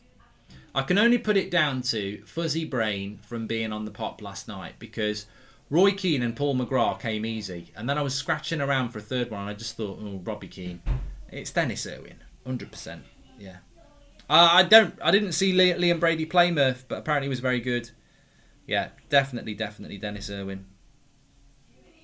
Dennis Irwin's the best fullback I've seen at United. Like, Dennis Irwin's the best right and left back I've seen at United. So, yeah. George Best. Well, I thought we were talking about Irish. Because I lived in Ireland, and I'm sure many Irish people would say this to me as well. When you say Irish, I think of Republic of Ireland. Ireland. I don't see Ireland as Northern Irish, although some people in that do. But I personally just think when people say best Irish, I'm thinking about Ireland. So yeah, best Northern Irish player is George Best. I mean, George Best's one of the best players ever. Valencia miles ahead of Irwin. Whatever. Says the man who never watched Dennis Irwin play. What's Martial's future at United? Says Harsh. I wouldn't be surprised if he left, but I don't think he will, because I don't think they can get the money that they want to get for him. Anyway, second half's about to kick off. Thanks for all the questions that have been coming in. We can carry on with that, no problem. Johnny Evans. Well, he doesn't really match up to George Best, I'm afraid. The snooker's really exciting. If you're into the snooker, both semi-finals really close. I guarantee it's going to end up with Bingham versus Murphy in the final, when I want it to be Selby versus Wilson. But I'd love Selby Wilson final. Be really interesting. I think it'd be a good watch, but I guarantee it'll be Bingham versus Murphy. Give it, give it, give. Martial's going to come back, says Sale.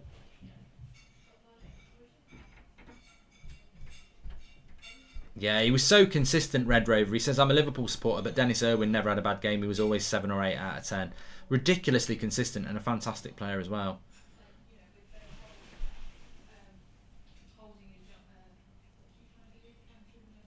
I don't think O'Sullivan's retired, has he? He's done it. He'll be back. Here's Werner anyway. Game's kicked off. Chelsea, I think if they get the second goal, they've won this. But Fulham clear it there. Sancho says, did you say that Van der Beek is more complete than Lampard? Nope. I didn't. What I said was, if I vaguely remember, I said that there are similarities between Lampard and Van der Beek, and actually Van der Beek's got more to his game than Lampard in relation to he's a more rounded player. But that being a more rounded player doesn't mean you're a better player, because obviously Lampard's attributes are better than Van der Beek's, but people clip stuff and go out of context with it. You needed to watch the video to understand it. Best midfield 3 in the world at the moment, says Dia. What, in a team? I'm not gonna build one. If you want the best midfield three in the world at the moment, it probably is Rodri, Gundogan, and De Bruyne, isn't it?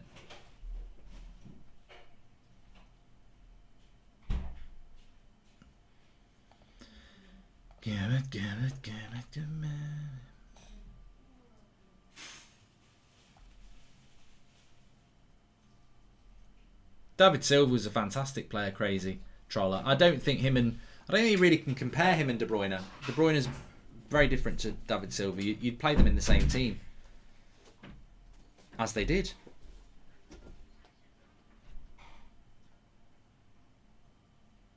Will Giggs on fire, Mark. Best Irish player says Michael Southcombe. Oliver says no. The best midfield three is Tielemans, Ndidi, and Maddison. Yeah, they're way better than that Man City three. Good run by Robinson down the left-hand side here for Fulham. And unlucky with the pass. I'll tell you what, if Fulham got a goal in this, it'd make it very interesting. Here's Havertz. Feel that, whatever you say about Werner, what a goal. What a goal. I'm just about to say, whatever you say about Werner, he's just played a brilliant 1-2 with Havertz, and Havertz just made it 2-0. Absolutely fantastic ball by Werner. Very similar goal to the first goal as well. Watch this back again. Havertz again. And it's a lovely assist by Werner, but he picks it up on the left-hand side, Havertz. I was just about to say, whatever you say about Werner,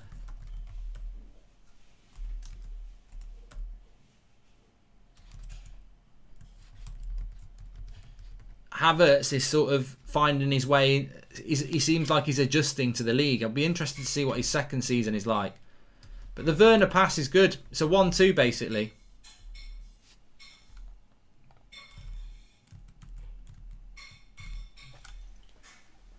VAR's checking it.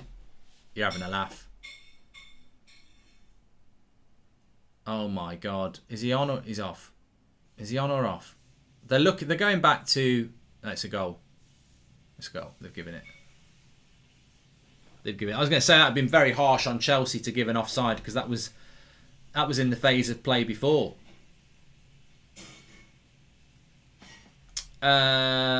Martial will never be sold. He is Joel Glazer's favourite player, and Jose trying to sell him added to his sacking, says Gary Turner. It was a very good pass by Werner, yes. Yeah, but I was just saying that with, I think too many people lump Werner and Havertz into the same category, and I think that, Werner's had a lot more game time than Havertz, hasn't he? And Havertz seems to be more of a slow burner, doesn't he? He seems to get gradually better and better. It'd be interesting to see what his second season is like, because what a player he was. I mean, Havertz was being targeted by Real Madrid, Bayern Munich, and obviously Chelsea swooped in and got him. But German manager with Havertz and Werner, I think that I don't think Werner at Chelsea is a definite no in relation to his future. I think Chelsea will want to buy a top class number 9. But I still think Werner will get game time, because he offers something different in a front three, doesn't he? He can play in a variety of positions. Can De Bruyne retire as one of the best midfielders ever, says Daniel. I see again, I think this is modern obsession. Is De Bruyne better than Gerrard? No. Is he better than Lampard? No. Is he better than Scholes? No. Is he a very good player? Yes. But I don't think that... I wouldn't put him ahead of any of them three. Having watched all three of those careers, I think that those three are better. But I'd definitely put De Bruyne in the top 10 Premier League midfielders of all time. Attacking midfielders. But I think people forget how good Lampard and Gerrard and Scholes actually were. They were absolutely...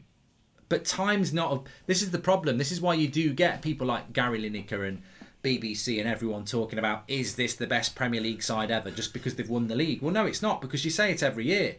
But time is not good. Time is not good on the past, is it? Because you can't bring out the past.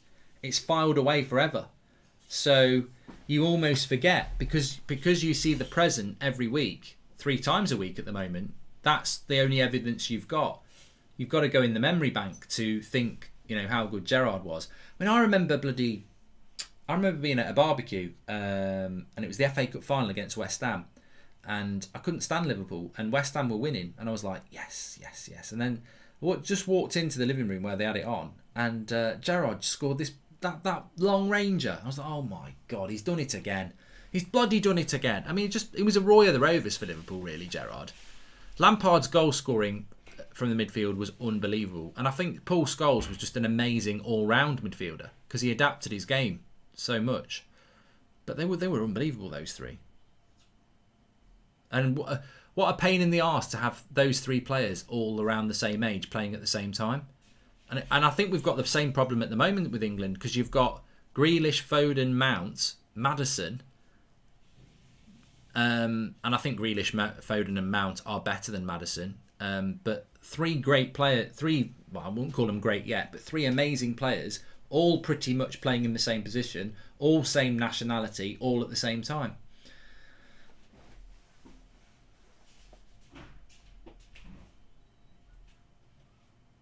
And I agree with Marley. I think when you look at it, David Silva's a better player for Man City than De Bruyne. De Bruyne, prime David Silva was unbelievable. Oh, Werner could have been in again.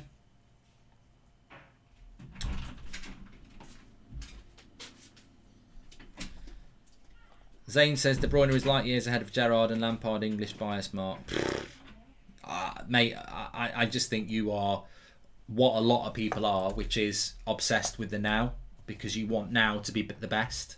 I live in a time where we've got the best. I'm sorry, Zane. I don't think you do. I really don't. I think that I think you're very wrong. But I suppose that's all about opinion, isn't it?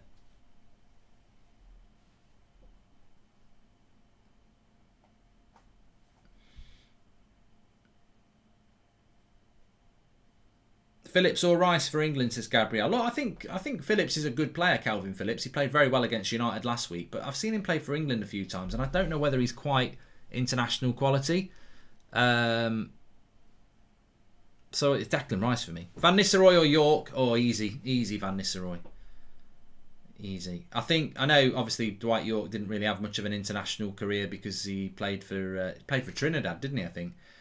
So he was never going to get to play in the World Cup or the Euros. But Van Nistelrooy was a proper international class striker. Whereas I think Dwight York was a very good Premier League striker. I don't think... I always felt with Dwight York he was on his very limit playing for Manchester United. Whereas I think Van Nistelrooy, well, obviously went to Real Madrid. I don't think Dwight York would have ended up at Real Madrid in his prime. Do you think there's a place for VAR in football given 3 years of inconsistency, says Druv? I think that we're always going to have VAR now. VAR isn't going to go anywhere, is it? But it's the use of it that's frustrating. I think there is an ideal sweet spot with VAR. But what animals could you beat in a fight, says Timothy Ware? Definitely could beat a cat up and a rabbit and a hamster. I think if I caught it right, I could knock a horse out and a cow. But I think I'd start to struggle when you get to like big cats and bears. But I wouldn't do anyway. I wouldn't do any because it's animal abuse. I would only punch a cow in the face if it cornered me in a room and tried to kick me. Which I wouldn't kick it in the face because I'd have its arse in my face. Or if a big bull was running towards me and I was warning it, saying stop, stop, stop, and then if it wasn't going to stop, I'd presume the stance and I'd just give it a big massive uppercut and hopefully avoid its horns as it fell over. I'd sort of have to do it like that and stand back so that as the horns came down I wouldn't get stabbed or gorged, whatever they call it.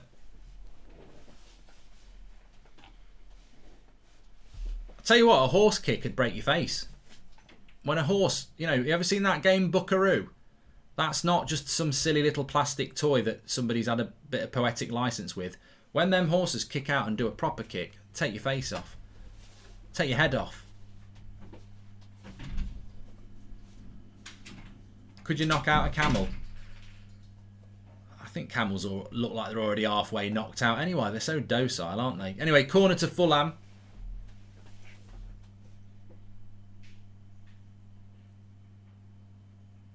Would you fight Thogdad for a packet of prawn cocktail quavers?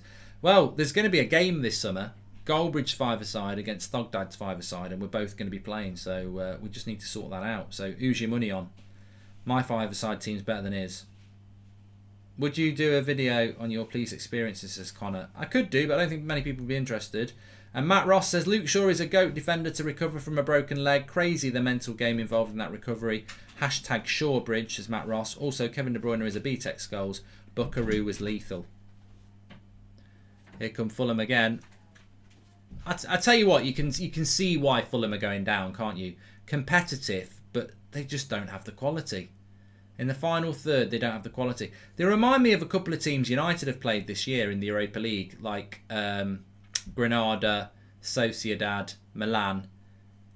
Good teams, but you knew they were never going to score. They just didn't have the quality to hurt us in the final third. Here's Robinson, but they could play all day here. I don't think they're going to score. Mark, can you do VR gaming? How would you do VR gaming? How would you stream that? Yeah, I never liked Buckaroo. Buckaroo, Operation, Mousetrap, 3 of the Cracket, Boggle, Kaplunk. Oh, rubbish. Absolute rubbish. Some of you will be like, what's he on about? These were like games that used to keep in your cupboard. They're not like, you know, I've got computer games now. They don't exist. They're downloaded onto my PS4. Brilliant. But these were games you keep in a box. Mousetrap. Crap. I've never understood that. This ball thing that goes all the way around to then slowly catch a mouse. Frustration was Frustration was actually a good game. Do you ever think about what you would do in a purge scenario, says Timothy Ware? I don't really know what one is, so I definitely don't think one would think about it, no.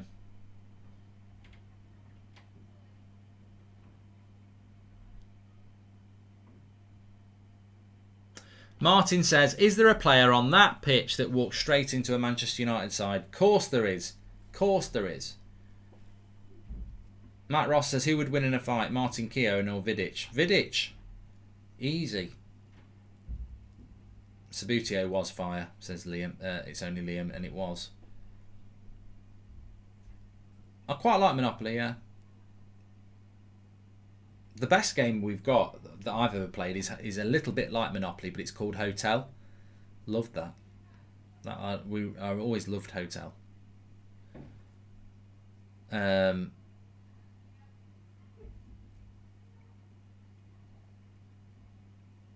tell you what. There was this game as well called Tatopoly, which was Monopoly but with horses. It was great.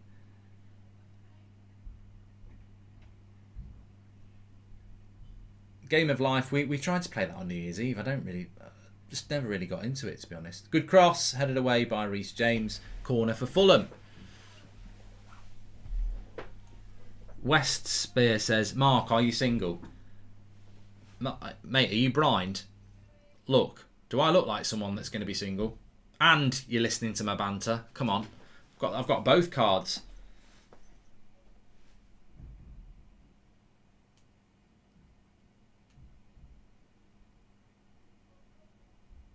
Corner for Fulham here. Easy catch for Mendy.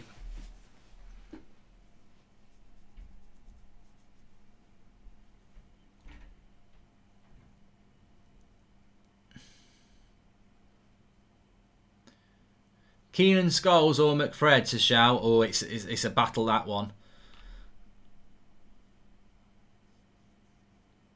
Havertz for the hat-trick. Cracking tackle there. And he's won the corner. Havertz was in. I mean, Chelsea basically have just... Oh, he's offside anyway. Chelsea have just literally caught Fulham on the break all game. Maguire's real name is Jacob. Harry's middle name. This is David Page. There you go. Interesting. Havertz has scored both goals, for people who are asking. Inter are going to win Serie A, says Yassin. Yeah, well, they're a long way ahead anyway, aren't they? Do you watch Peppa Pig? No. I don't really watch Peppa Pig anymore, Zidane, because Flex doesn't watch it anymore. Yeah, me and Flex used to sit watching Peppa Pig. Seb doesn't watch it anymore. Mark, do you see United challenging for the title next season? Says Satirian, 100 points. No, I don't. Not unless we had a mad summer, which, can't see that.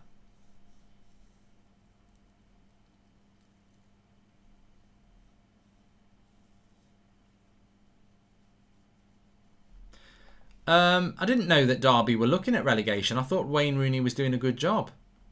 Is he not?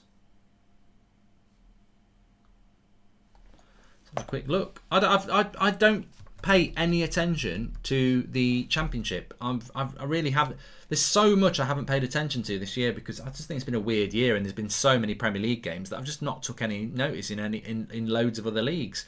So Derby are fourth from bottom. Yeah, they've lost their last 5 in a row. Bloody hell. People were saying Rooney's a great manager. He's doing really well.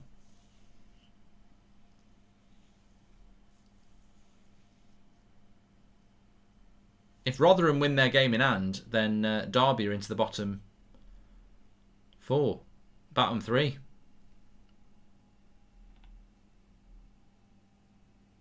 And their game in hand is Luton.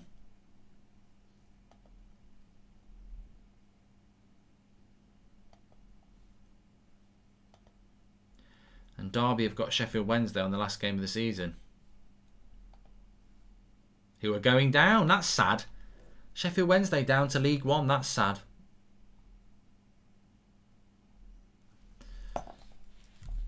That is sad. Mark, did you ever play a game called Escalado? No. I've heard of it. I vaguely rings a bell. I might have eaten one. Best FIFA you've played, says Chubba. I've played most FIFAs and I'm just not one of those people who go, oh, this is nowhere near as good as that one. Hi Mark, will you do an old firm watch along? Nope. Certainly not when... I might do one in the future. I've always liked the idea of doing one, but I'm not going to do one tomorrow when Rangers have already won the title.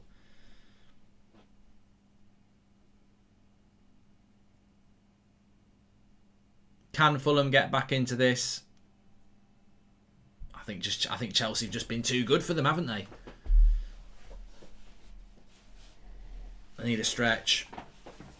Thanks everyone who's tuning in, by the way. Make sure you subscribe. Bottom right hand corner. We do a lot of watch-alongs on here. And the Euros are coming up as well.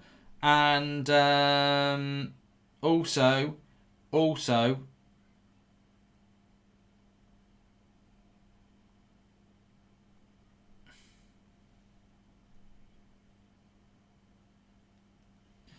please subscribe, bottom right hand corner.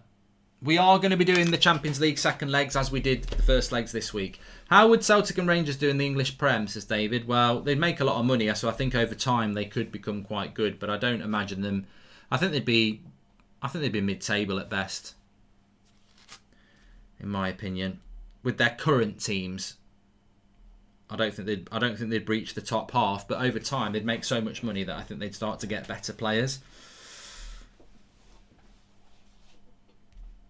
We're 400 away from 390,000, so please subscribe, bottom right hand corner.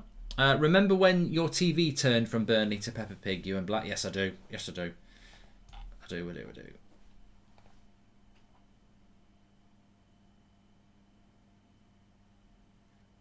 I think both semi-finals... I mean, somebody said, do you think PSG could get to the finals, says Sarah. I think both semi-finals are poised quite well. I mean, PSG are going to have to put in a fantastic performance. I think it will be a Chelsea... Sorry, excuse me. I think it will be Chelsea-Man City final in the Champions League, and I think it will be Man United-Arsenal in the Europa. But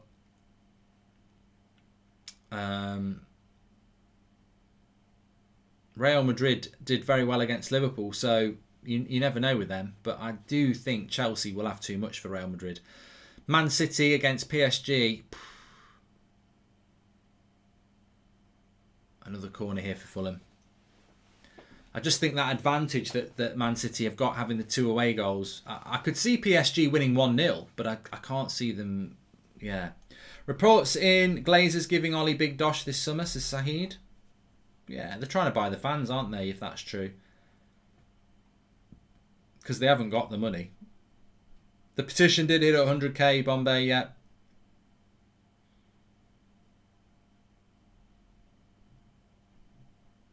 Cross in the channel says, I think it will be Real versus City and United versus Villarreal.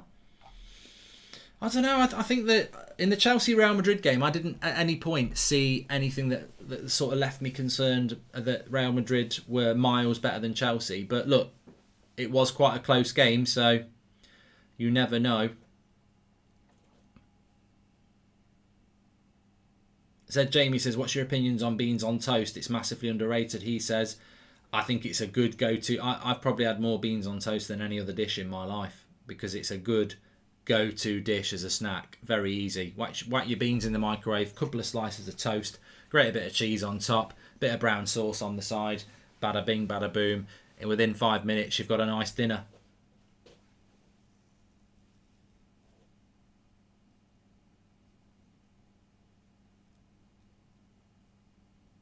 Beans on toast with tuna, says Messi. Ooh, don't know about that. Can you do Goldbridge top 10 films, says Zahid? I'd have to have a long think about that.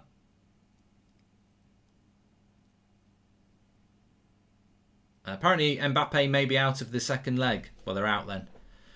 I always did worry about that. I said that before. I think if PSG get an injury to Mbappe or Neymar, then that's that. And that's that, really.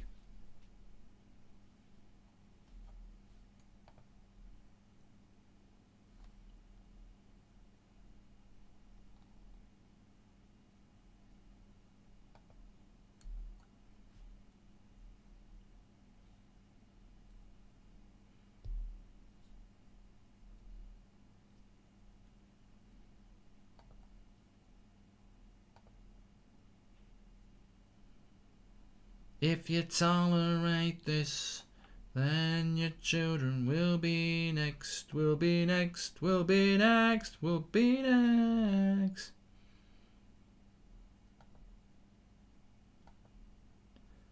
Gravity keeps my head down.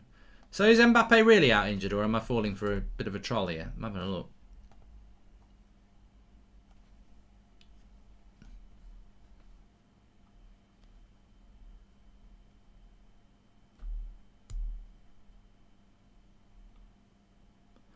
Apparently Neymar and Mbappe are carrying injuries.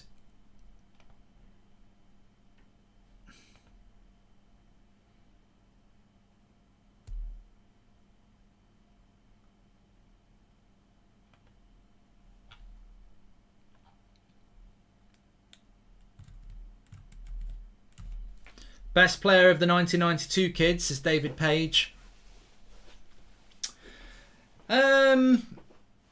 I always go with Beckham. I mean, I assume the majority go with Giggs, but I always go with Beckham or Scholes. And I mean, realistically, Scholes is the obvious choice, but I always go with Beckham. I think Beckham's underrated. I really do. I think just because he was a bit of a pin-up, people just think that's what he was all about. But he was a fantastic, one of the best dead ball specialists I've ever seen.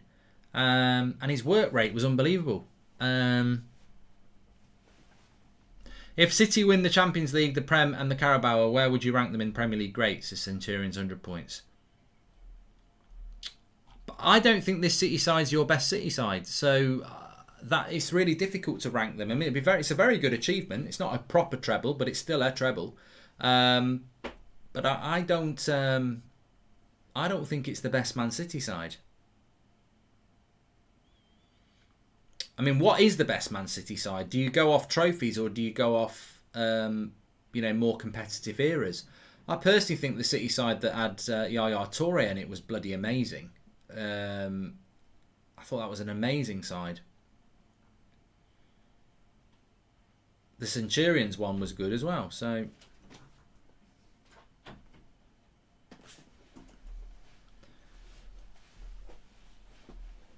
do you think Chelsea could be title contenders or favourites, says Jack Higgins? No, Man City will be the favourites next season because they're the holders and they've got a great side, so that they will be the favourites, yeah, without a shadow of a doubt.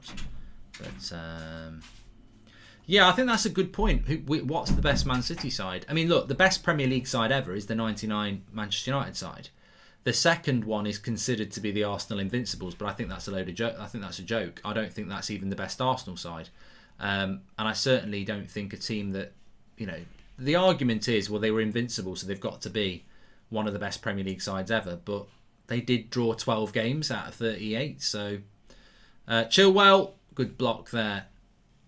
The Chelsea 04-05 side, I think Mourinho's first side was amazing as well. I mean, they conceded hard. Didn't that Chelsea team under Mourinho, they can't remember how many points they got, but they only conceded something stupid like 15 goals as well. So that Chelsea team was a very good one. United 08 was good as well. But what's the best Man City side? I don't know. I think Arsenal 98 double side was bloody brilliant. Really good that Arsenal side was.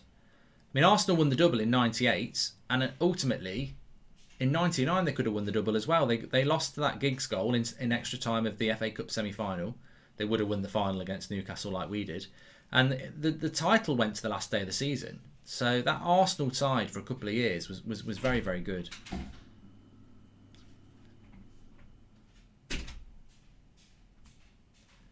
Oh, nearly a goal for Chelsea there. They've cleared it though. They've cleared it. 18-19 was City's best side. And you're probably right on that one. I probably would agree with you on that one. And the simple reason I would agree with you is it's very, very, very similar to why United's 99 side is the best. Some people say, well, United's 99 side is the best Premier League side ever because they won a treble that year. It's not because we won a treble. It's because the team we beat to win the league. That Arsenal side was unbelievably good in 99. It had just won a double and they pushed us right the way to the end. And I think that's why I'd say that the 18-19 City side is the best, because they got pushed so relentlessly by Liverpool. Didn't both of them win every game for their last like 10-12 games? That was the season as well where that Company shot against Leicester. What a goal that was. So I think I would agree that's probably the best Man City side.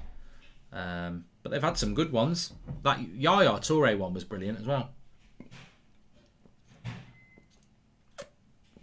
Guy M says that the Chelsea 04-05 side conceded 15 goals in 38 games, which is unbelievable. They had one loss and 95 points. But this is what I mean. You know, you're talking about everybody wants the now to be the best. De Bruyne is better than Gerrard, Lampard and Scholes. This Man City side's the best side ever. But it's bullshit. And that Chelsea side gets totally utterly underrated. One loss, 95 points, and only conceded 15 goals. 15 goals in a 38-game season. That, you know, that was a good side, that Chelsea side.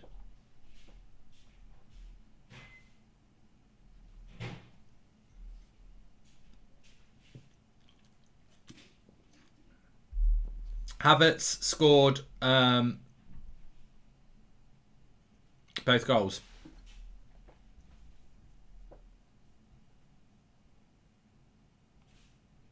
Luke says, I'm a Liverpool fan. Don't expect a big performance from us. Had multiple big games recently and haven't turned up. Think the players have tapped out for this season. Can see you embarrassing us? Well, Luke, I mean, look, I think Liverpool-Manchester United is a massive game tomorrow. If you look at the league table now, I don't see Chelsea coming back into this game. So Chelsea would go to 61 points, which puts them 6 points clear of West Ham, and it puts them 7 points clear of Liverpool. And obviously Chelsea are in 4th place. So Liverpool need to win tomorrow.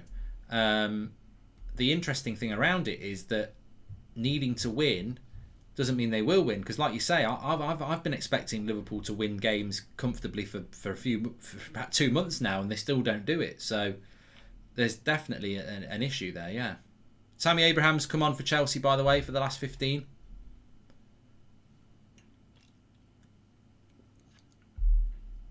Mason Mount's gone off, obviously, with an eye on the Real Madrid game.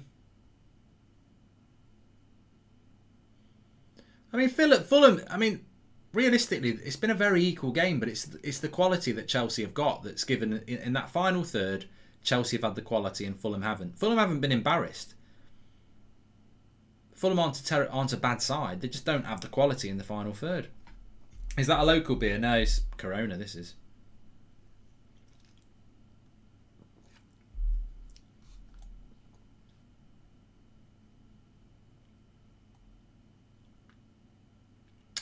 Top scorer next season, says Jack.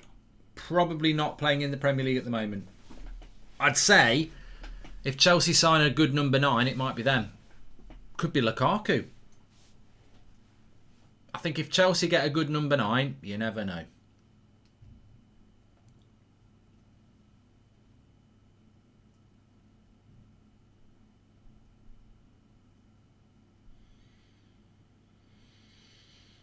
Would I play Greenwood against Liverpool tomorrow, says Martin? Well, I'm doing the preview at 8 o'clock, so I can go through that then.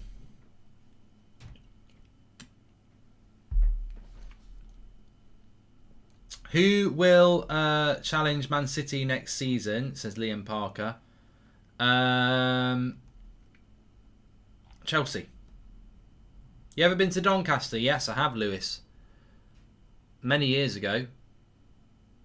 I went to some big swimming pool there and they had an outside bit. I was young. We're probably talking 30 years ago now.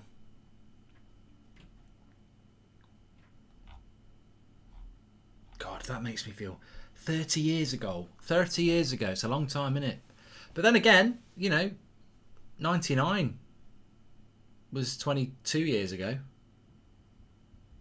Euro 96 was 25 years ago. I remember the top. I remember the Euro 96 top. Where's it go? Can you rank your top 10 pundits and the worst ones that just get on your nerves, says Will Shields? I mean, I don't listen to a lot of it, Will. So I don't listen to pundits because I think when you do fan content, I don't really get to listen to a lot because I'm more focused on fan content. So I don't really listen to them. So I can't really do it. Look, to be honest, I do like Carragher and Neville, but Carragher said at the start of the season you can't play Pogba and Bruno together. Every United fan would say you have to play Pogba and Bruno together. So it's, everybody gets it wrong.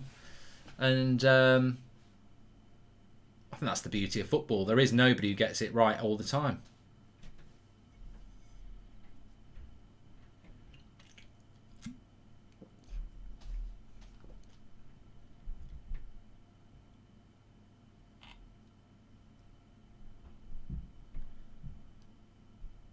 Do I think Van der Beek will start tomorrow? No.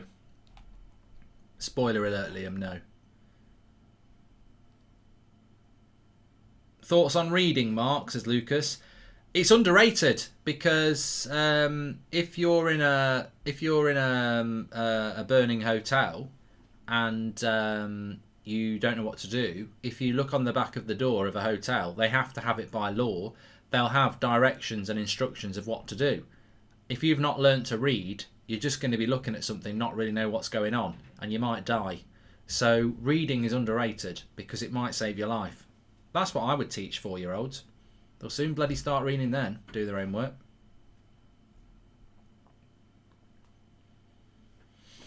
Put a bit of pressure on them,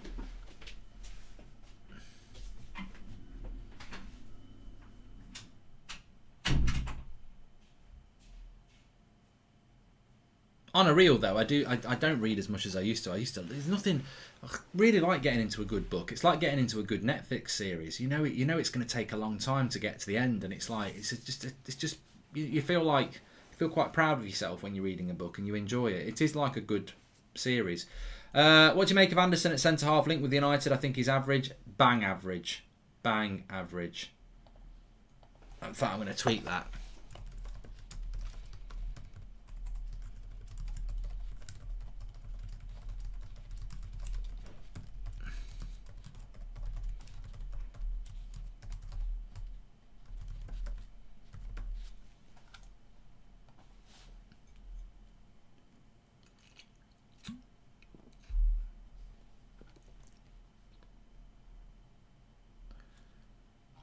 Although no one understood, we were holding back the flood, holding back against the rest. We were na na na na na na na na na. Yeah, I'm on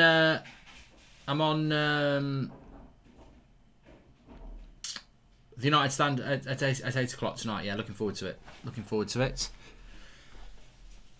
And then I'll probably have a bit of a film because it's a busy day tomorrow. Lots going on, isn't there? Lots going on. Liverpool against United will be a big game because they have to win. They do have to win.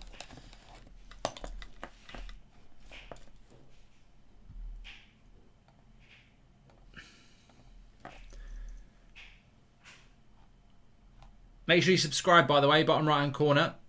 What are you going to be talking about on the United stand? So we're going to do a bit of a Liverpool-Manchester United preview, but we'll also be talking about Mino Raiola's comments, which have been quite interesting. So, yeah, lots to get into, and interested to see how that game goes tomorrow, really, because I think that we'll... I think Liverpool are just, like somebody said, have they tapped out now? Have they given up? But why would you tap out? You know, you've still got a big opportunity to... it doesn't make sense to tap out, is what I'm saying, because you've still got the difference between Champions League and Europa League, and for a club like Liverpool as well,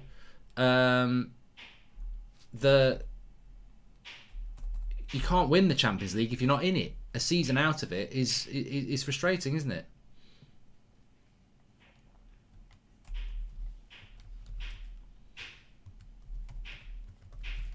What's all that going on in the background? So we've got about 10 minutes to go in this game. Fulham, sort of the story of their season under Scott Parker. They've not been a bad side, but they've sort of they've struggled, haven't they? They've struggled. They have struggled. They got themselves into a position where maybe they could have stayed up, and it's not going to happen, is it? It's not going to happen.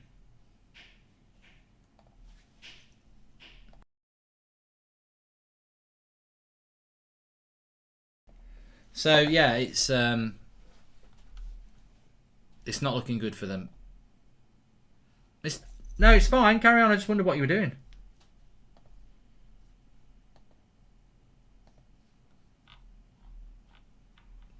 Well, they've got a free kick here that they can put into the box.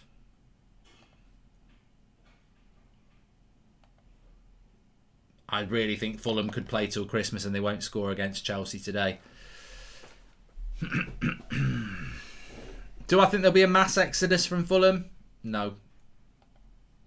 I don't. I don't think there's going to be mass transfer deals. I think the worst thing about this COVID world is that there will still be transfers, but they tend to be the bigger sort of transfers that clubs want to do, rather than the mass transfers. I think with the parachute payments, they'll probably just stick with what they got.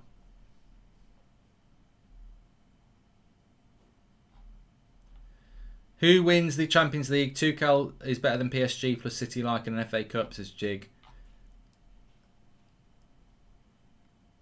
I think that I think Man City Chelsea as a Champions League final isn't a foregone conclusion that City win it. I actually think that Pep would probably rather play Real Madrid. I think Chelsea, as he saw in the FA Cup semi-final, I mean, look, I still think that they would be the favourites to win. Man City, I think Man City are the favourites to win it, but I don't necessarily think that Chelsea would be a game that they would relish, because it's basically a Premier League game, isn't it, in a Champions League final.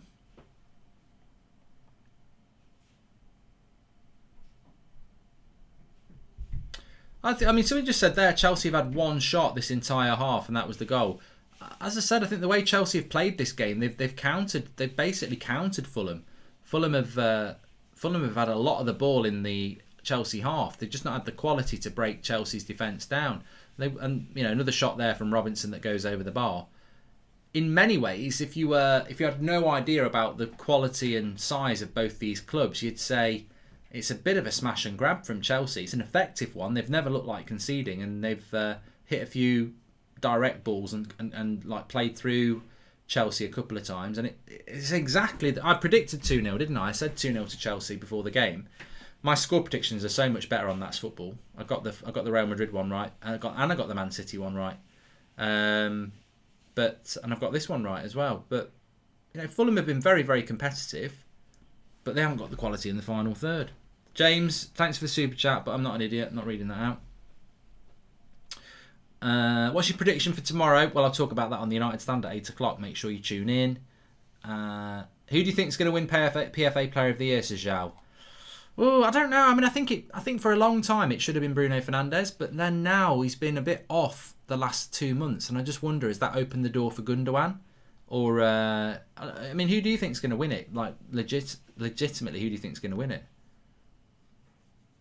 I did think it would be Bruno for a long... I mean, Ruben Diaz, but I don't think he will have... Because being as it's voted for... When did the players vote? That's the big thing. When did the players vote? And when did the votes go in? If somebody knows when they voted, I'll tell you who's going to win it. But if they voted in December, then I think it will be Bruno. If they vote in the next month, then I think it could be a City player. Or maybe a Mason Mount, yeah. I doubt Harry Kane would win it. He's had a good season, but it's in a Spurs side that's been a very... Luke Shaw would be a very good shout, but I don't think Luke Shaw would get the votes either. I don't think Ruben Diaz or Luke Shaw will get the votes.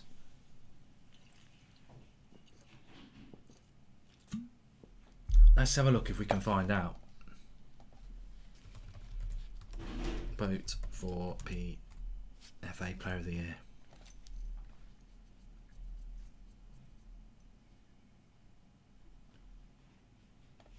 So, Wikipedia page for PFA Player of the Year.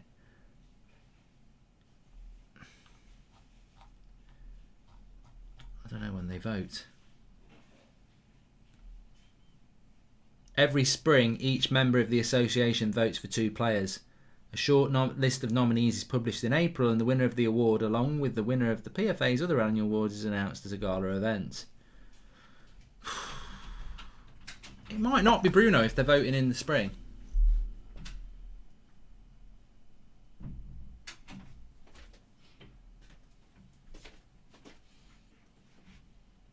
Could be Gundogan.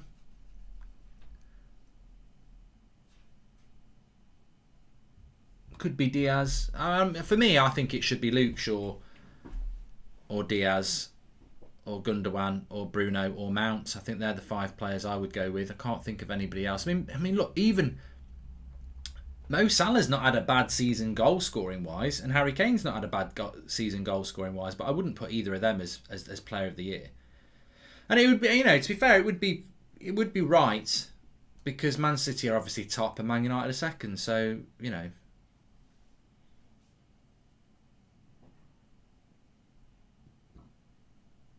Grealish would have been a good shout, but he's been injured for quite a while, hasn't he? What about Tarkowski? Says Ihab. And what about Wood? It's bloody typical that Wood scores a hat-trick after the spring watch.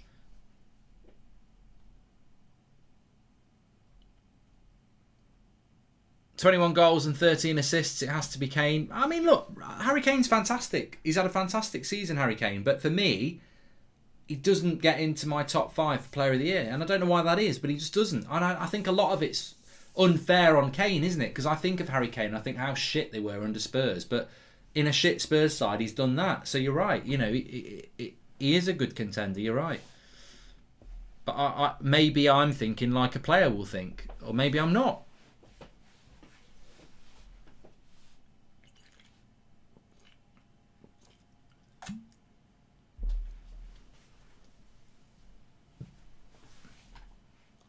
Centurion's 100 points says if Bruno don't win it, then it's Diaz.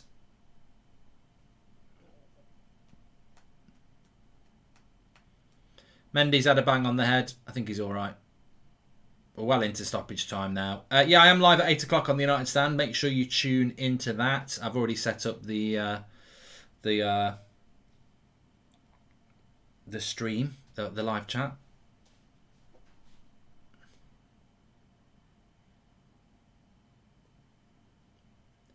Forever. Could you do a Super League on FIFA where there's got 4 divisions? You could put them all into the Prem. There'd be no point in having the Champions League then.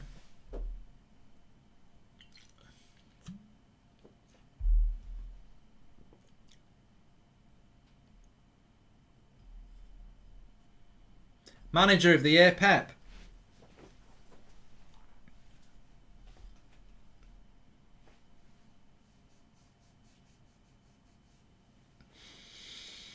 He has to win it, doesn't he? He's already won the Carabao Cup. He's gonna win the Premier League, and you know, if they win the Champions League, but I think it has to be him. Bookies are rarely wrong. Just checked, and Bruno is 5-6 on favourites, says Gary Turner. There you go. Who's second favourite? Let's have a look. PFA odds. So here you go. Premier League PFA odds at the moment are... Why is Roberto Firmino there? I'm going to bloody laugh. Bruno's 5-6, yeah, with Paddy Power and Betfair. Harry Kane 12-5, which is just over 2-1. And Ruben Diaz as well. Gundogan is 12-1. So really, if you go with the bookies, it's Bruno favourite with Harry Kane and Ruben Diaz a little bit close to him. And Luke Shaw's not even there. So there you go. Looks like the favourites are Bruno, Kane and Diaz.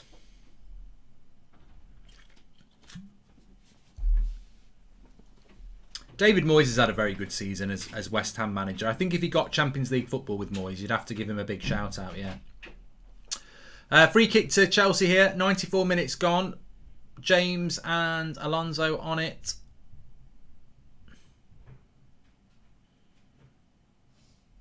Could be 3-0 here because it's right on the edge of the box. Oh, he should score from here. It's right on the edge of the box. Get it up and over the wall. Really should be Reece James on this. Alonso hits it straight into the wall. Werner hits it straight into a Fulham player.